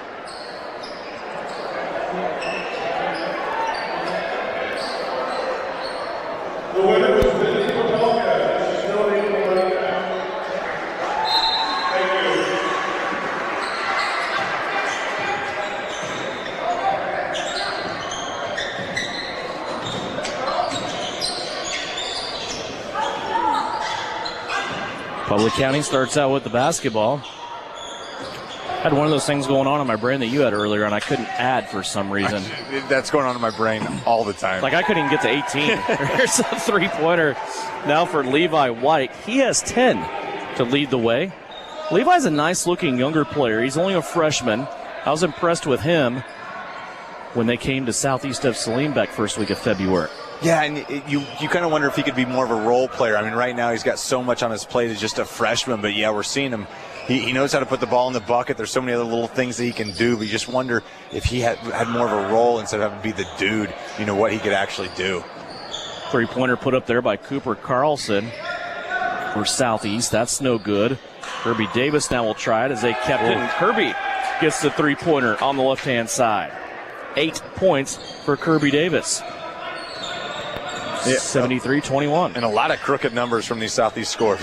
Math is not easy at the best of times, especially when you're seeing the amount of numbers these guys are putting up right now. 10 different players have scored. They have 3 guys in double digits, led by Owen Bailey with 14, Jacobson with 12, Connor Castleman with 12. You see a great move by White to get himself to the bucket, but Perry does just a great job getting 2 hands on the basketball and getting a block. Great job from Perry. 73-21. Pass in way up high. It's going to go off the hand of Sam Knopf as he came out to disrupt the passing lane. Ball went out of bounds over by the scorer's table. Will stay with Republic County. Programming note, even though we do not have basketball here on KINA on Friday, we will have the high school basketball scoreboard show. Scores and game wraps from across the state of Kansas from 10 until 11 o'clock. Be a nice little bow on everything. The regular season, Eric Peterson will wrap everything up, let you know where everybody's at. He'll have a good idea of sub-state brackets and where everybody's going to go for the next step, as those will come out probably by noon tomorrow, huh? Yeah, it should be. I mean, there's still a couple games on the Santa Fe Trail plays on Thursday. That game I don't think should affect any of their sub-state. That's why so many teams want to get this game in, and weather has been no issue after that polar vortex that we dealt with earlier on. Nice take by White right there. But yeah, it's kind of a rare year. It seems like a lot of times you don't have a lot of your games played. You got all 20 played. You're sitting kind of ready to see where your assignment's going to take you. That's the tricky thing about this game is we went maybe, 3 consecutive seasons of not playing the 20th game? Yeah. Because it was either here or southeast of Saline, but it was southeast and Republic County, and weather was a little questionable, and you just don't make that trip. And Brian Denton and I were talking when we got to the gym today, hardly ever do we come to Belleville at this time of the year, and it's beautiful like it was today. But that was the case, and we got all 20 in this year. Even the Sterling tournament this year was a little sketchy at times. It was, and great job by all administrators just, putting things together. It's not easy on the kids and on the schools, and, everybody did a great job to make sure all 20 of those games were played. Southeast on the girls' side, they finished regular season 15-5. They have a 5-game winning streak going on right now. Boys here trying to rebound from a loss against Ellsworth, state-ranked Ellsworth, last Tuesday. Before that, they had a winning streak going of 3 games. There's a shot put up on the outside that's missed by Cooper Carlson, but Omar Calzada in there to put it back in. He has 8. And that's exactly what Calzada needs to do. You catch the ball down low. You've done all the hard work. Now just go back up for it. Gets the strong finish. Bounce pass inside for Republic County, and a foul will be called on southeast of Saline. The clock will continue to run as Republic County will step to the free throw line. Caden Novak has a couple of free throws waiting on him. Yeah, looks like the foul's on Knopf, and there wasn't a lot of contact, but as these young guys get a little bit older, they'll understand why that foul was called. There's 3 Trojans around him. Novak goes up. There's some contact. In a game like this, the officials are going to blow the whistle, let that clock run during the free throws. Talked with Shauna Smith about the sub-state and what's next for the girls. When you look at the guys for southeast of Saline, they will be at least the 4th seed. They will play at home on Monday at southeast of Saline, so they could get themselves in position to go 3 straight games at home for a chance to qualify for the state tournament. I know that would be a task for southeast of Saline, but I know that's really on the mind of these guys and also Bryson Flax. And I say it's a task because when you look at it, you still have the defending champion and those darn Swathers from Heston in your way. They come in to this week and this night ranked 4th in the state, but currently they are the number 1 seed coming into tonight with a 16-3 record. Then you have Burlington, Santa Fe Trail, southeast of Saline, and then Council Grove, Halstead, Osage City, who has also been a perennial power on the guys' side in Class 3A, and then Smoky Valley bringing up the tail. You just think about that with Smoky Valley. Their record isn't all bright and shiny, but boy, they are a basketball team, and they can break it open at any time. And Devin, you look at a game like this, and obviously you're excited about how things are going and moving forward. But it's the way this team's progressed throughout the year. We talked about him early on in the season, just super inexperienced, and just the value of every single game. I think Bryson Flax would love to play Heston again. Get that opportunity at some point to get the Swathers, because this is a completely different team, and I know Heston is as well. But now you have players with bona fide experience, bona fide confidence going into sub-state. And again, you talk about sub-state runs, you talk about postseason play. It doesn't matter what sport it is. This team's used to playing deep into the season, whether it's on the football side. You talk about your success just through all levels in every sport. This is a team that's hungry to play postseason basketball. 75-25. This will be the second time this season that they've went for 70-plus against Republic County, as they will complete the season sweep against the Buffs tonight.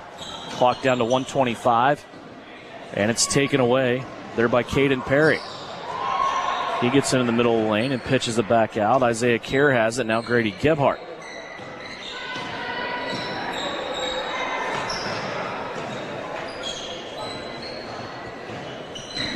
Southeast just working the ball around. Bryson Flax with his arms crossed. Shot up inside. That's no good, and Republic County takes it away. It was a nice, strong baseline attack from Perry, but just good defense from Republic County. Not giving up. They're going to go hard until that errant pass on Motto. Here comes Isaiah Kerr down the floor in a guarded layup. And he gets 2. It's the athleticism I talk about with Isaiah Kerr. And you see him, you kind of assume he's going to be left-handed just like older brother Daniel, but he's not. But so smooth on the left side right there. It's a great finish. All of a sudden he's got 8.